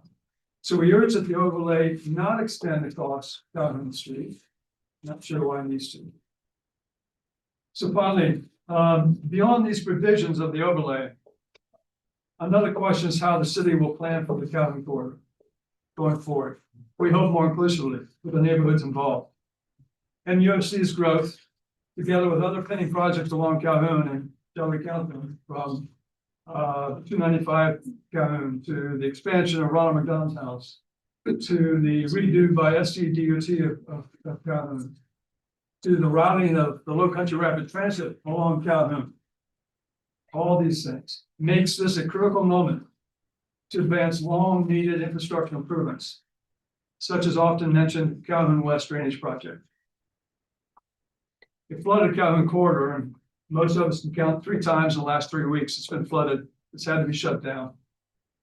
Affects residents, healthcare workers, patients, and emergency services alike. Use of growth in both city and neighborhood resilience must advance together. Thank you, sir. Appreciate it. Anyone else who has concerns or in opposition to the application? Yes, sir. Good evening. My name is Adam Friend. I live on James Island. I represent Coalition. I started on Woodland Shores Road. And I'm here just a general comments on, obviously I don't live downtown. I know I have 7 doctors in my family, so I'm obviously very pro medicine. I'm gonna knock on wood and say I haven't had cancer yet, because it sounds like there's been more of it out there. I've firsthand experience, so I'm glad for that. And obviously, what they're doing and what they do is pivotal to our area as a citizen. There's no doubt about it. I guess the thing just coming as a citizen is I just wish that, I'm not in USC personally, but I know if I were up here wanted to make changes such as this, I think that it would be much more difficult for an entity or an individual to probably move forward as quickly and as effectively as this entity does. And I guess I just think that sometimes we should remember, we're all individuals, and I'm not a hospital, but are we treating an entity the same way as we do an individual? In this case, I'm not sure that that's what I'm seeing. I also have concerns. The water plan was rolled out, and I was active participant in that, and I've read a lot about it. And as it's been mentioned, I mean, it's indisputable. I had one car lost when I worked at MUSC in the nineties at the Institute of Psychiatry. It flooded and obviously that's a problem. So I don't see water dissipating here. I see it coming up. And I know we're working on ways to try to, you know, maintain our livelihood and our ability to live here, period. And you know, I just wonder if you guys, and I'm sure this isn't cheap, what you guys are about to expend. And yeah, I think it's wonderful. I wish it was in an area that was higher ground, as I'm sure you do. I wish you guys, I'm sure wish that it never flooded. Where you currently have patients to be seen and you know, we have to traverse. So, you know, I just need to just reiterate that my understanding is, you know, I know the 2021 flood policy and management of water changed drastically, and I'm grateful for that because I've seen that in action, helping other areas within Charleston, the Low Country. Again, I just my understanding is that the piping that's underneath the VA hospital, which is right underneath it, which is a major, I think, tap into what you're going to have to do for the outflow. My understanding is it's smaller in diameter. I don't know how much you're going to be able to put larger diameter water systems that are going to feed and funnel into a smaller one. Unless I'm misunderstanding that there's an option that I don't know of on the table. And forgive me, I likewise only found out about this very recently. So these are things that just, you know, bother me. I want you guys to be successful in this. I just wish we had a way that we weren't adding weight to our area in an area that's clearly rising in water. To me, that's a bad combination for all of us, not just where you are. It's happening on James Island. It's all over. So I just felt I needed to be on the record to say that, you know, I'm fearful that if we go through and this gets done, how long will it be able to be something that is sustainable? And that's a real concern for me. And obviously traffic as well. That's an area that we're funneling a lot of cars in currently and it floods as it is. So these are just things I wanted to say. I hope it moves forward. I'm not trying to say don't do it. I do think that it's something that everybody should be thinking really long and hard about. That's all. Thank you, sir. Thank you for coming out. Anyone else who has concerns or an opposition to the application? Yes, ma'am. Come on up. Or yes, sir. Come on up. Come on.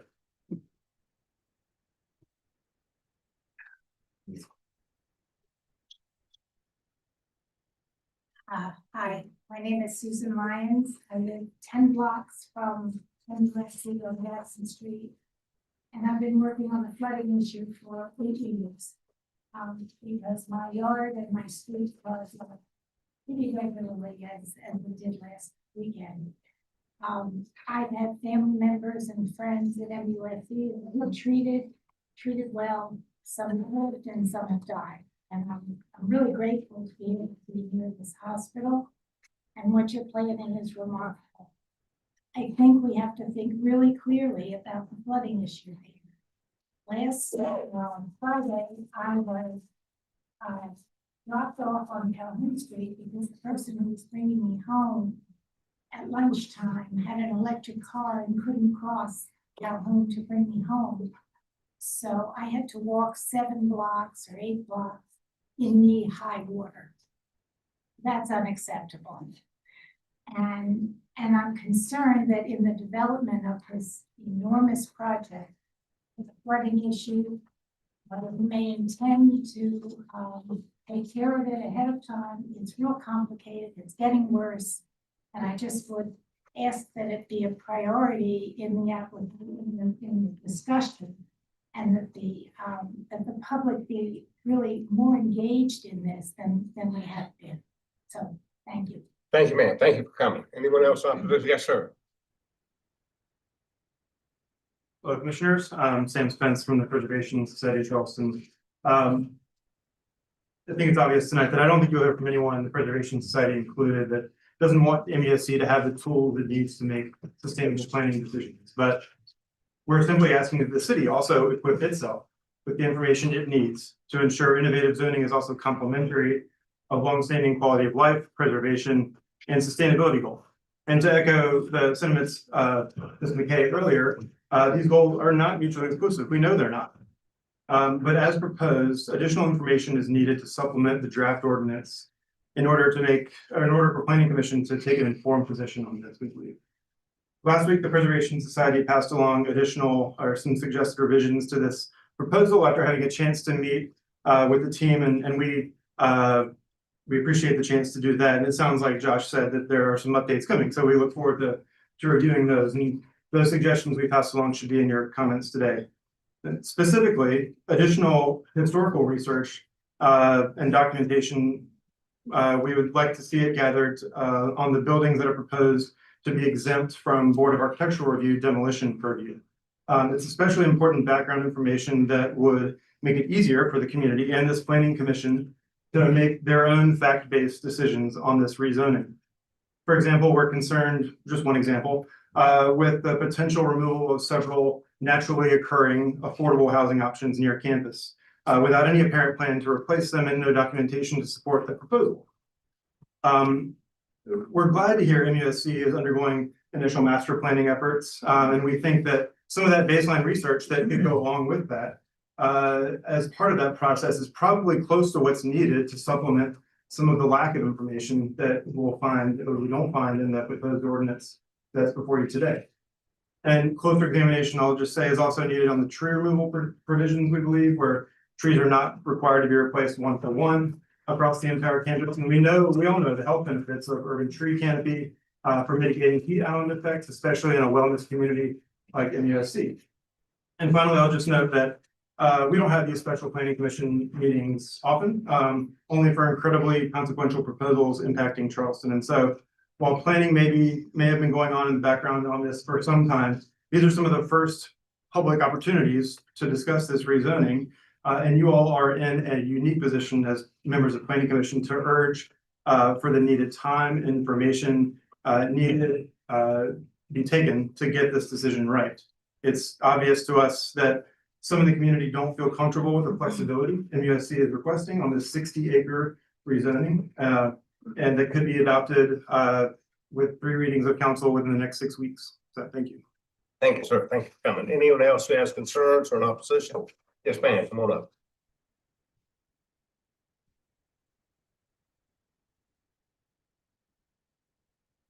Hi, good evening. My name is Lisa Jones, and I'm the Director of Advocacy at Historic Charleston Foundation. And I'm here this evening, first of all, to say that we support further expansion of the Innovation District and the Cancer Center, and we're very excited about it. But we would ask that you defer the overlay tonight until the neighborhoods have had a chance to participate, and that the outreach has been done to everyone in the community who's going to be impacted by some of those changes. Specifically, we would like you to look at the height increase of 200 feet requested along Calhoun Street. It's almost twice the height of what's allowed now, and it will really change the character of the area. It's close to residential neighborhoods and historic structures, and that would be very impactful. Second, a number of buildings, particularly on the Sagan Street block of Calhoun, have been removed from BAR purview for demolition. And we just want to understand more about their history and condition before they are removed from our landscape. Third, the foundation would like to see a commitment from MUSC, a formal commitment to the restoration of 141 Ashley. It was mentioned earlier that it's the Post and Courier article, and it's a very important structure, and it can be used like some of the other historic structures have been used and repurposed for use as part of the Innovation District. Fourth, we would like to see MUSC and the city committing funds to transit to ensure that these changes to the parking requirements would also be coupled with a way to get people to and from the site and their neighbors are impacted by additional traffic congestion. Fifth, regarding the exemptions from the accommodations overlay, and Mr. Spence just mentioned this as well, but we'd like to know exactly what that means, because some of the provisions in the accommodations overlay ensure that housing is being replaced and not replaced with hotels. Finally, I think, in the section pertaining to trees. A comprehensive tree inventory would provide assurances to the community that the trees that are on site would be properly mitigated, or if not, you know, that there's a reason and a plan, and that's relatively simple to do.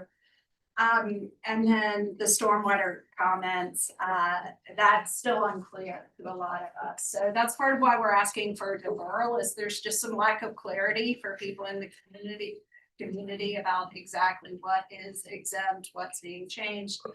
And again, I just want to reiterate that we are excited as the Historic Charleston Foundation about the Innovation District, and we do support MUSC. We just want more time. Thank you, ma'am. Thank you. Thank you for coming. Anyone else that have concerns or in opposition? Yes, ma'am. Hello, my name is Tori Sanders with the Coastal Conservation League. We are here to express some concerns about the proposal, particularly regarding stormwater regulations and tree preservation requirements. I prepared extensive comments on on the importance of stringent stormwater regulations, but given the early comments from the mayor and Josh, I'll, leave those for another time. Obviously we all know how important stormwater management is. I think we're all in agreement there, especially in this area. So, we'll leave that for now. But we would like to see some of the language cleaned up in the proposal. From what I understand, and as I'm reading it, right now the language essentially says that development within the zone will be allowed to submit to a third-party reviewer in lieu of stormwater review by the TRC. We just want to make sure that gets cleaned up to ensure that the stormwater regulations are not only reviewed by the third party in lieu of city staff, and that they are strong and are not exacerbating any existing issues.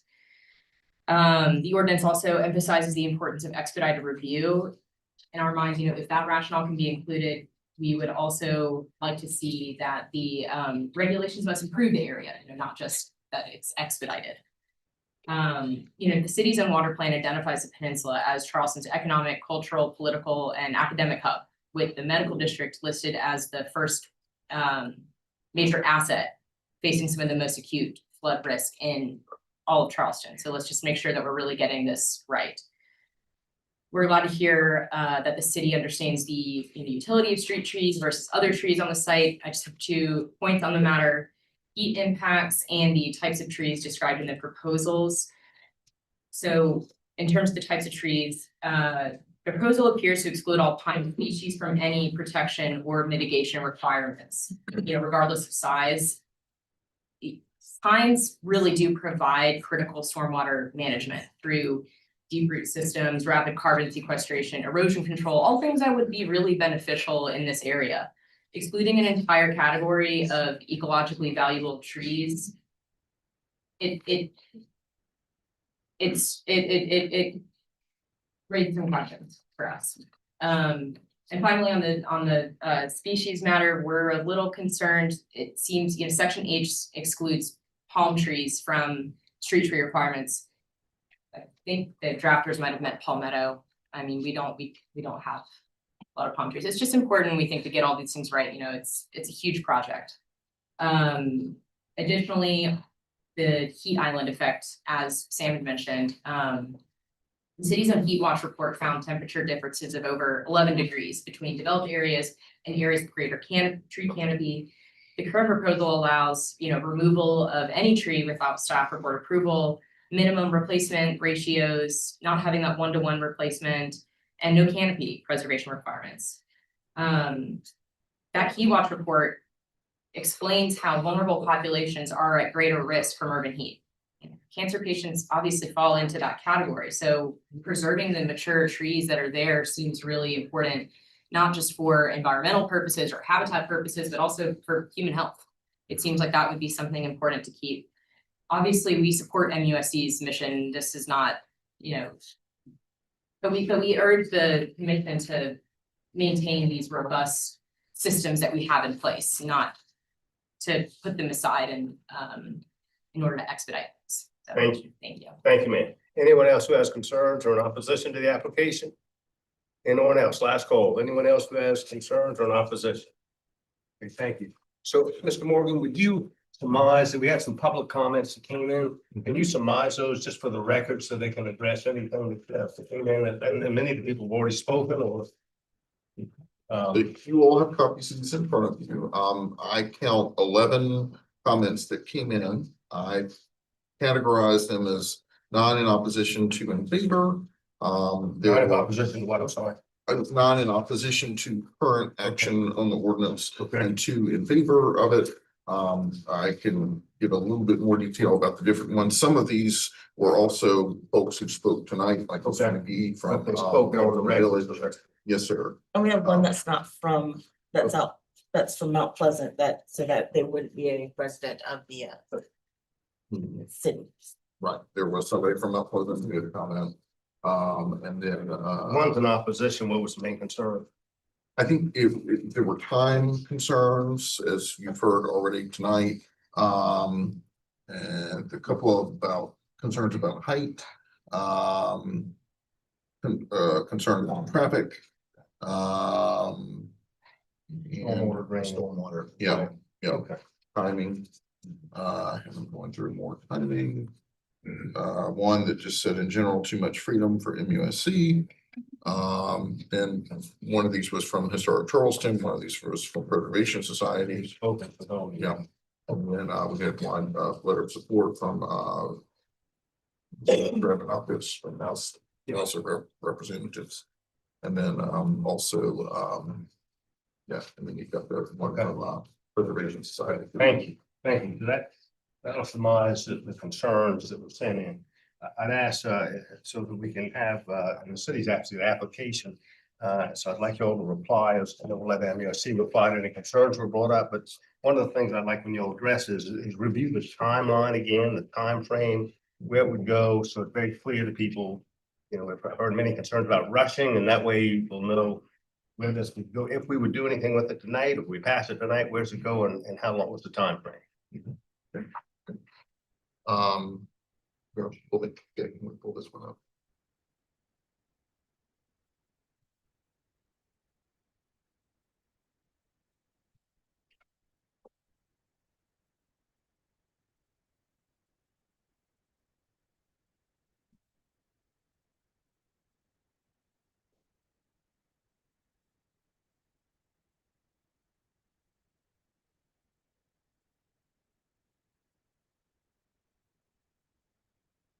That seems to be a lot of what concerns we brought up as the time frame and things being, I mean, I don't use the word rush because I'm not saying they were, but that was the terms thrown us. Yeah, so the schedule was for the public hearing at City Council to be on September 23rd. Okay. So that's about 4 weeks away. And then a final read at City Council to be on the 14th, which is, I guess, another 3 So weeks have a after public that. hearing and a vote that 23rd and then Yes. say it That was again. the schedule, yes, and that's the typical schedule on things coming from Planning Commission to City Council. Okay, so in that time frame, there could be other meetings and other things that could come forward, meetings with the MUSC and other folks to address some of this. Mr. Chairman, can you just speak up a little? Could you just clarify? Yeah. Yeah, so a city council meeting, time frame is the 23rd of September For the public hearing. for the public Yeah, hearing, yeah. and then if any action's taken with them on the 23rd, then they'd have another meeting to take a second and third reading, I guess, right? Mhm. Which would be probably a couple, 2 weeks later, I would assume. 3 weeks, actually. So 3 weeks later, so that would be in the middle of October. So, would the staff or, MUSC, and I'll ask y'all first, like to address any other concerns were brought up with the stormwater or whatever, you can address some of those things. And reply for some of the concerns were brought up or opposition. Yes, sir. Mayor. Yes, sir. Speaking of the time, again, we mentioned this. We want to hear from everybody. We appreciate some of these concerns. I think there has been some miscommunication perhaps or misunderstanding. So we're glad to get together and hopefully clarify all that. As pointed out, we have over 45 days to do that. My door is open. We can meet anytime. I look forward to having those meetings and making sure that your issues are discussed. Can't guarantee 100% of all of your concerns are going to be taken care of, but we're committed to making sure that neighborhoods advocacy groups and concerned citizens have an opportunity to weigh in on this. In regards to stormwater, look, nobody appreciates how much it floods in Charleston more than me. I mean, what we've been experiencing, it is very much on our radar. We hear you loud and clear. We are taking it extremely seriously. This is by no means an effort to expedite or cheapen or lessen process. On the contrary, it allows us to take a much more comprehensive view. There are ordinances, very strict ordinances in place that require not only any new development that would occur, including in this overlay district, not add to the stormwater problems, but it actually has to help prevent it. It has to make it better than it is currently. So to me, this is an incredible opportunity in conjunction with the high battery, in conjunction with the water plant, in conjunction with the knee wall, to really holistically address flooding in this part of the peninsula. So I find it occasionally frustrating to hear that that is a concern. I get it, because we just have terrible episodes this past weekend. We're gonna have more. It's getting more and more frequent. And again, I see this as an opportunity to not only bring the city of Charleston and our resources in partnership with MUSC, but also the county and the state, because the state is a big advocate of MUSC, and MUSC and the city need the state to address flooding. So I see this as a very powerful partnership to have. But I mean, let's be real, if MUSC isn't able to grow, we're not going to have that funding from the state. So, I think it's an important point to note, but I did just want to reiterate our commitment to stormwater holistically and realistically in a very timely fashion. What other questions? Any other concerns were brought up? Traffic impact? Height issues, things like that. Yeah, I mean, height's real. I mean, look, I get that. They're asking for tall buildings, but they're asking for tall buildings so that they can fit cancer equipment in there. I mean, it's a requirement. And so we've had these conversations with them. They are doing, I think, the right thing and stepping it back. There are very large and tall buildings in this district already that are, a few blocks from neighborhoods. This would be adding one or two of those so that they can provide world-class cancer care. And I get it. It is, concerning. This would not be even up for consideration. Mr. Friend pointed out that if a developer came in here and asked for a 200-foot height variance, it would be a hard no. It would be a hard no. But this is a specific use for the community to provide world-class cancer care. That is why we are supportive of it. That's the only reason why we're supportive of it. And I think it's a good trade-off, bottom line. Great. What else you got? Anything else? I think we addressed it. I think I don't have anything else, so I think we're good. Thank you, Mr. Mayor. Thank you. Appreciate you. Would anybody, again, just as a final, before we close the public aspect of this, anybody next person like to say anything, address it? If not, you don't have to. I'm just asking on everybody's open. Mr. Hellman, you're making a lot of notes. If you'd like to say something, you go ahead. Got the attorney here, you might as well let him speak. Chairman Cares, thank you. I'm Brian Hellman on behalf of MUSC. I'm in a really unenviable position after all the speakers tonight and to follow Mayor Cogswell.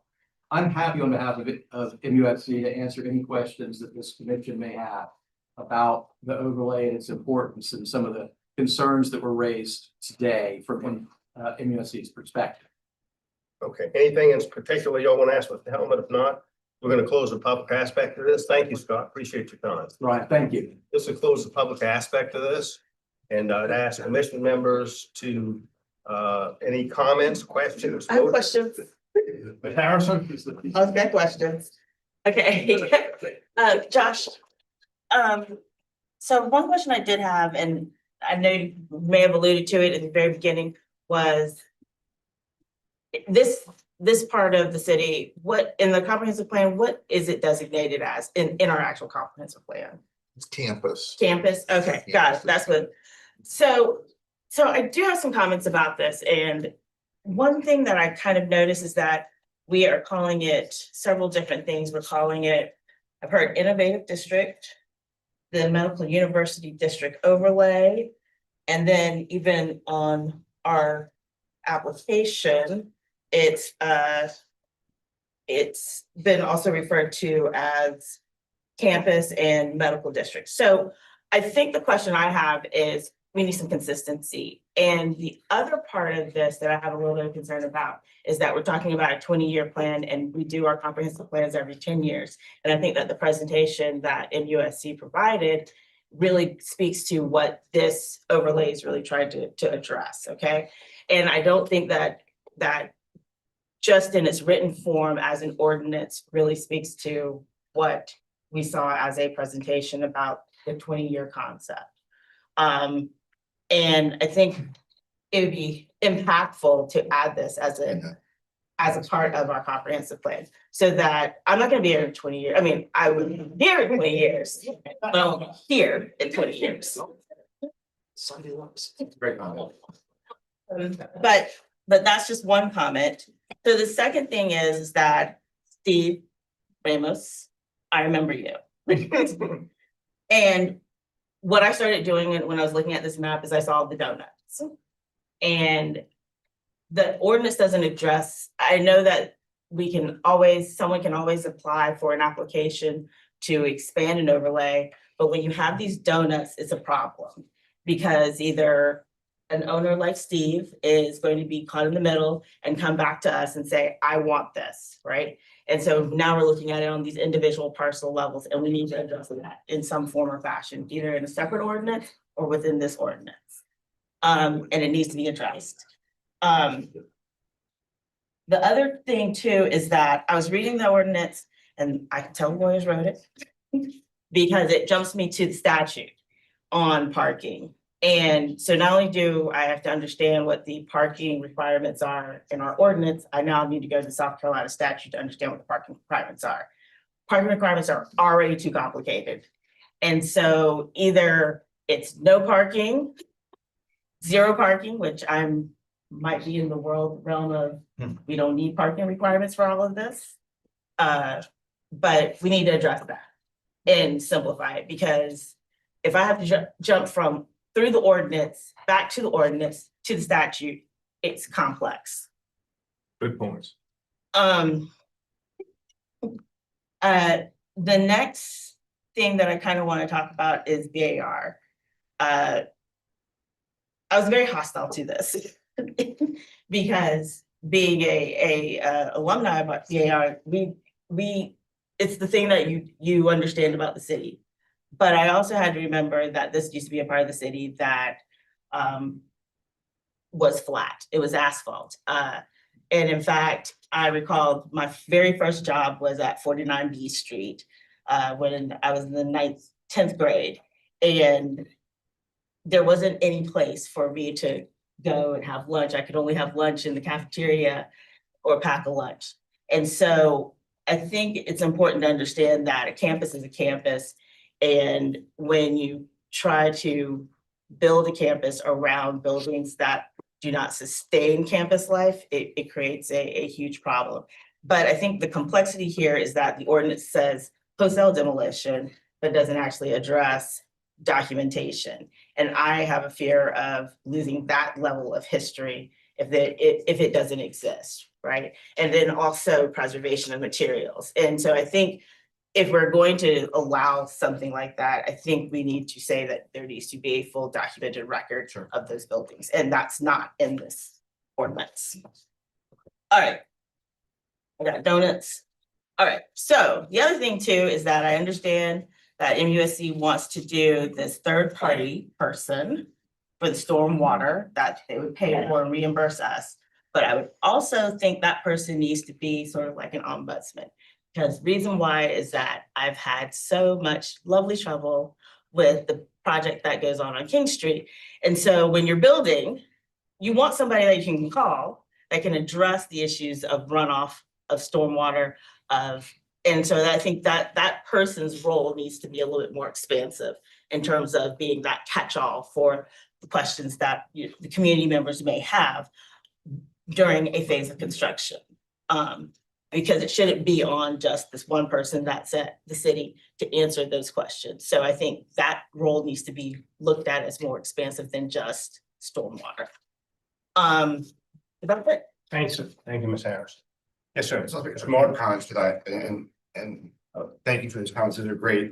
I want to speak to the consistency just because it is kind of confusing. The way we started with this is we were kind of in a up in the clouds innovation district level, and at each kind of phase as we were moving forward, we were coming down to the site.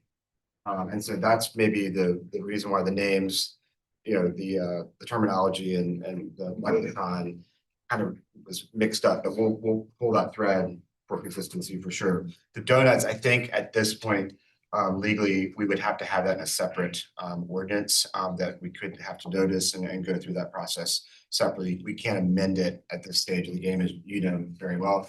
Parking requirements, the reason all the language is so it is I mean, you appreciate this, I think, too, but it cross-referencing this code of ordinances and the zoning ordinances of all the sections is inherently complex because it's written in a very complex fashion. So navigating through one section of the code, then there's another section of the code that has a parking requirement, and then you have another section, and then you have a state. So you have all these code sections that you're trying to cobble together in order to make the amendment in a legally sound fashion. So that's why we see so many. So I think as the rewrites happening, maybe that's something in terms of the code stuff to kind of take a look at. So I think that's a good comment. And then the documentation is assumed in the standard of demolition for BAR, that operating manual. So that would be assumed, but we can highlight that in here as well. And then the stormwater, maybe it's a stormwater ambassador that also could help with that. And again, that's something that I think it will be helpful to look at this in a comprehensive fashion. As you know, that's always the best way to do it. So these are great comments. Thank you. Great. Thank you, Mr. Martin. Other comments, questions, commission members?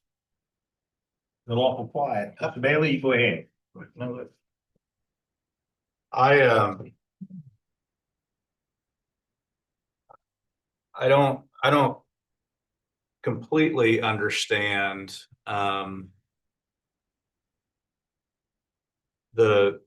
would not use the term hastiness. That's not what I would use. But I read an op-ed. Well, first of all, we received a notice as a planning commission a month or so ago. Are you available for a special meeting? And we agreed to that. And so it sent a signal that, this was an important issue. And then I read an op-ed last week from several council members talking about the importance of this plan. And then Dr. Cole assembled a huge contingent of his leadership and trustees and advisory folks. And they're all here talking about the importance of this. And then the mayor and his senior staff have come here and sent a signal that this is very important. And so, obviously I want to hear what other commission members think, but this is something that needs to be discussed at city council, I think, if it is that important.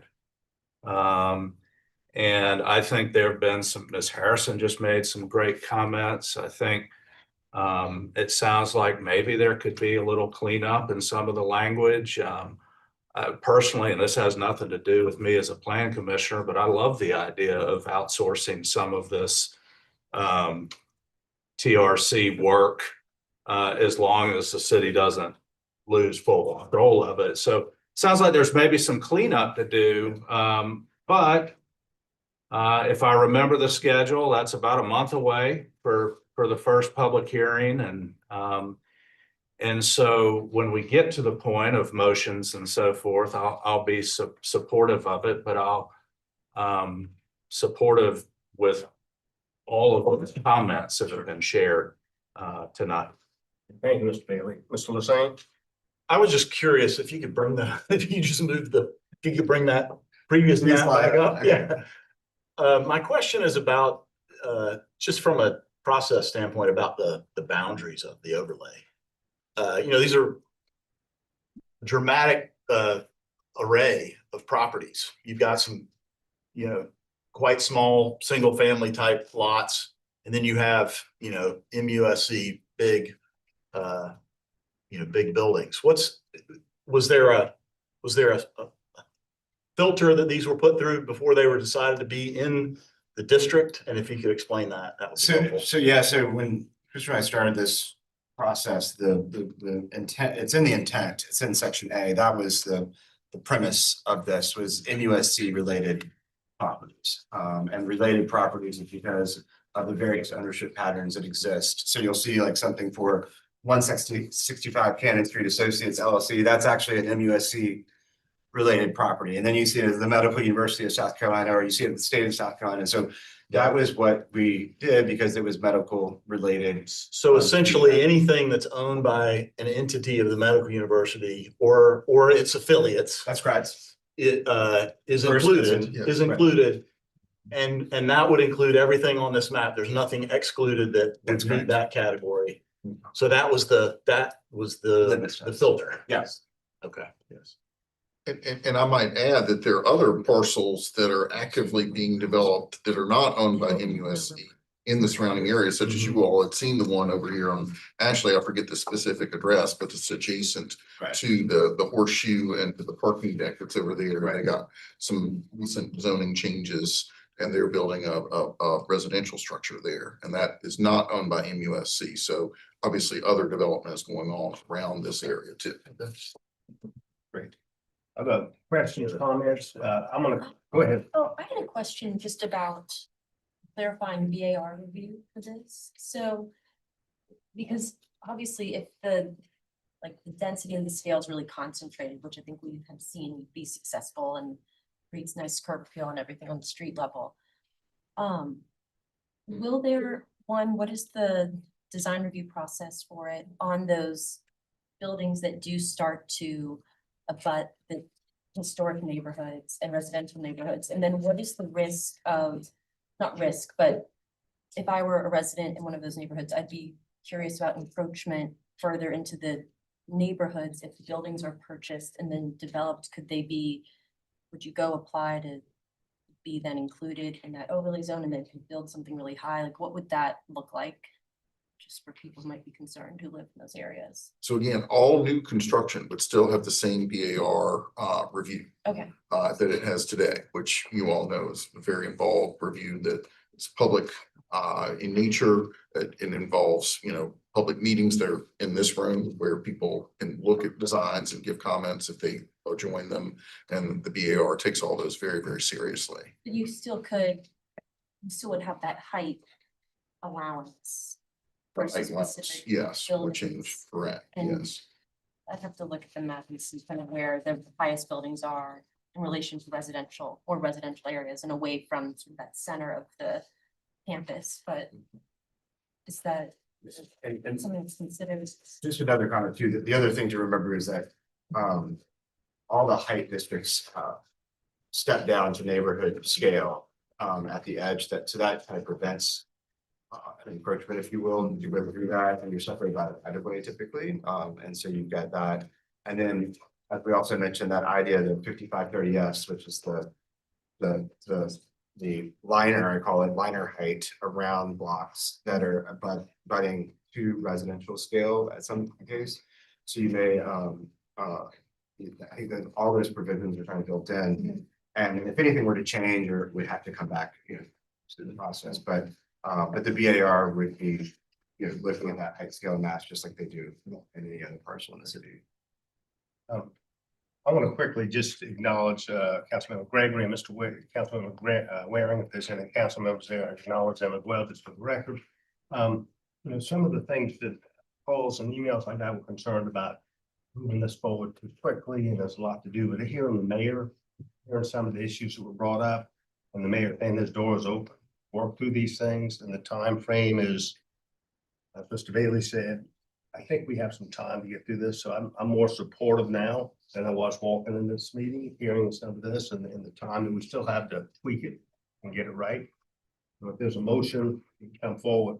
Ms. Levinson. The question, my voice is a little gone. How are we gonna know that some of the, excuse me, changes are that we're discussing, that cleaning up? How are we gonna know that they're in the final, if it's not coming back before us again? And and I really am want to address kind of a little bit of an elephant in the room that Mr. Bailey started to bring up. Mr. Mayor, if you'd like to say anything, you jump in as well. No, the elephant room, but we have a planning commission meeting coming up on the 17th of September. And we just received some of this information, and it's really hard to digest all of this. And I have questions about housing, residential housing in this overview. And believe me, Medical University is saved my life, and Hollings Cancer Center saved my life too. And it is, thank goodness. That's right. And it's that y'all saw me here bald a couple of years ago. So I am a huge proponent of a one-stop shop for cancer. And I am a huge advocate of the Medical University, and I am in support of everything that has been put before us. I think there's a lot of miscommunication, the 250 feet versus the 200 feet, the step back, the conflict of interest of a potential third-party person that Mr. McGee said. I mean, it just seems to be going a little fast. And, we're looking at it, and I think we all support Medical University, and this is not in any way to insinuate that we don't support it. And if there's a reason that it has to get approved tonight, then I understand that. But do y'all have any kind of reservation whatsoever about this approval? Did y'all feel comfortable with? I have 13 questions that I haven't The even question asked. is, would you rather see it tweaked and brought back for us, and so if it's still going the same schedule of the city council? I mean, this is not an executive session. I don't want, it's a question that I have. That's your call. I mean, I think as a board, but you have our commitment, I think council's commitment to iron out these details. MUSC has been great to work with, and we will work with comments that have been made and the groups that have made them. This will, I'm sure, be heavily discussed at council. And I suspect if there is any outstanding concern, again, want to be clear that probably not every and all issues are going to be absolutely resolved for 100% of the people. But we do have to do a give and take with what we're providing for here. And so I think that's a really important context. And that is why I think it was so important for MUSC to really educate people on what they are doing and how much they have grown. And so I think there is plenty of time to iron out those things. We're committed to it. If there is any need for us to defer it, city council to defer it, I suspect that will happen. But what I'm hoping is that while a robust discussion will occur, a lot of these issues will have been ironed out and addressed. And some of these are great points. It's part of the process. That's why we go through this process, so that we can get these points and we can make tweaks so that you can have first and second and even a third reading. And you have our commitment to do that. You do. We want to get this right for sure. From the trees to the stormwater, to the height, to the name, right? We're going to get it ironed out, I assure you. And so I would ask that, you move it forward and let city council take it up. We've heard these. That's why I'm here. That's why other council members are here, because we want to make sure that we get a clear understanding of what the concerns are so that we can address Thank you, Mr. Mayor. Well, I have a couple of just comments that I would like to make in reference to, we have 34,000 employees at MUSC in the housing. What kind of residential housing, and where in these buildings would that be proposed? And there may be more information about that. Calhoun Street is in serious need of paving, and how is this gonna impact Calhoun Street as a whole, not just the campus? I think that we need to address the 17 buildings, and the materials, et cetera, that we just discussed earlier. The federal government has terminated rural hospitals, so it is so encouraging to hear the rural hospitals would be encouraged, with what y'all are doing. And those are that's really it for now. If you could just kind of consider those jobs in your conversation. Any comments on that or not? Other comments, questions, or a motion from commission members? Mr. Sand, I'm sorry. A number of things have been said about stormwater, and I'm not sure who to look at, but I know that there's, Dr. Cole, you mentioned the tunnel that's being built as a part of the Spring Fishburne project. I don't think many people know about that. And maybe this is an opportunity to state that publicly, what's happening with the pump station that's being built between the two Ashley River bridges. Is there somebody here who can just speak briefly about what's actually happening is under construction right now that's going to make a difference? This is not a, Calhoun West years away project. This is something that's happening right now. Right, I mean, I'll take a stab at it. I'm not an engineer, but bottom line is, yes, there's a massive tunnel that is currently working right now, but it's gravity fed. So that only works, so well. But that building that you see going up in between the two Ashley River bridges is a massive pump house. And when those pumps, which we had some delays in getting them because of well, I won't even get into that. We had some delays getting them, but they are being put in. And when those things turn on, it's going to pump a lot of the water off of this, a huge part of the peninsula and that basin off of the peninsula during rainstorms like what we just had this past weekend. So it's not going to solve the flooding issues, but I mean, what MUSC has been a great partner in, for example, as Dr. Cole mentioned, when we looked at the idea of doing the Earhart Tunnel, and I was in the legislature at that particular time, and Mayor Tecklenburg and Governor McMaster, we all were like, what makes sense to connect these two things together. And because of how important MUSC is to the state, and of course the legislature does love Charleston too, but not quite as much as MUSC. And so we were able to get that connection made. So it just shows the commitment and influence that this holistic approach, coupled with the power of the state, can have on our drainage system. And that piece of infrastructure services about 40 acres of land to get scale to that. So that's great. Yeah, and when I worked at the city many years ago, we worked on this project. So this thing has been underway for at least the last 20 years. This is a big thing, and it's a big achievement we should all be proud of. I'd like to make a motion to approve the overlay zone. I would ask that the staff at our next regularly scheduled meeting, which I believe is on the 17th of September, if we could just get an update on the changes and updates that have been made in that time. But I'll move to approve it tonight. Would you also accept an amendment to that, say that we would see, I guess, an agenda item on amending to amend our comprehensive plan to include this innovative district? I don't know that I want to do that at the next meeting. Right, not the next meeting, but a little soon. Yeah, I think if we could. We do need to work have on that. that too. It's a great point. Yeah, I agree. And I would like to second the motion. Okay. So we have a motion by Mr. Hussein, second by Ms. Brian Jenkins to approve this plan. Send it to City Council. Other questions, comments? And again, I'm was had concerns, but I'm very supportive based on the mayor and council members being here saying we're going to get it right. We're going to listen to people. We're going to meet with them. We're going to make it move forward in the right way. So I'll be supportive as well. Any other questions or comments? If not, there's a motion and a second. All in favor of the motion, signify by saying aye. Aye. Anyone in opposition? I think we have none in favor, none opposed, am I correct? Okay, thank you. Thank you, everyone, for coming. Thank you. Come on, thank you. Come on. A minute.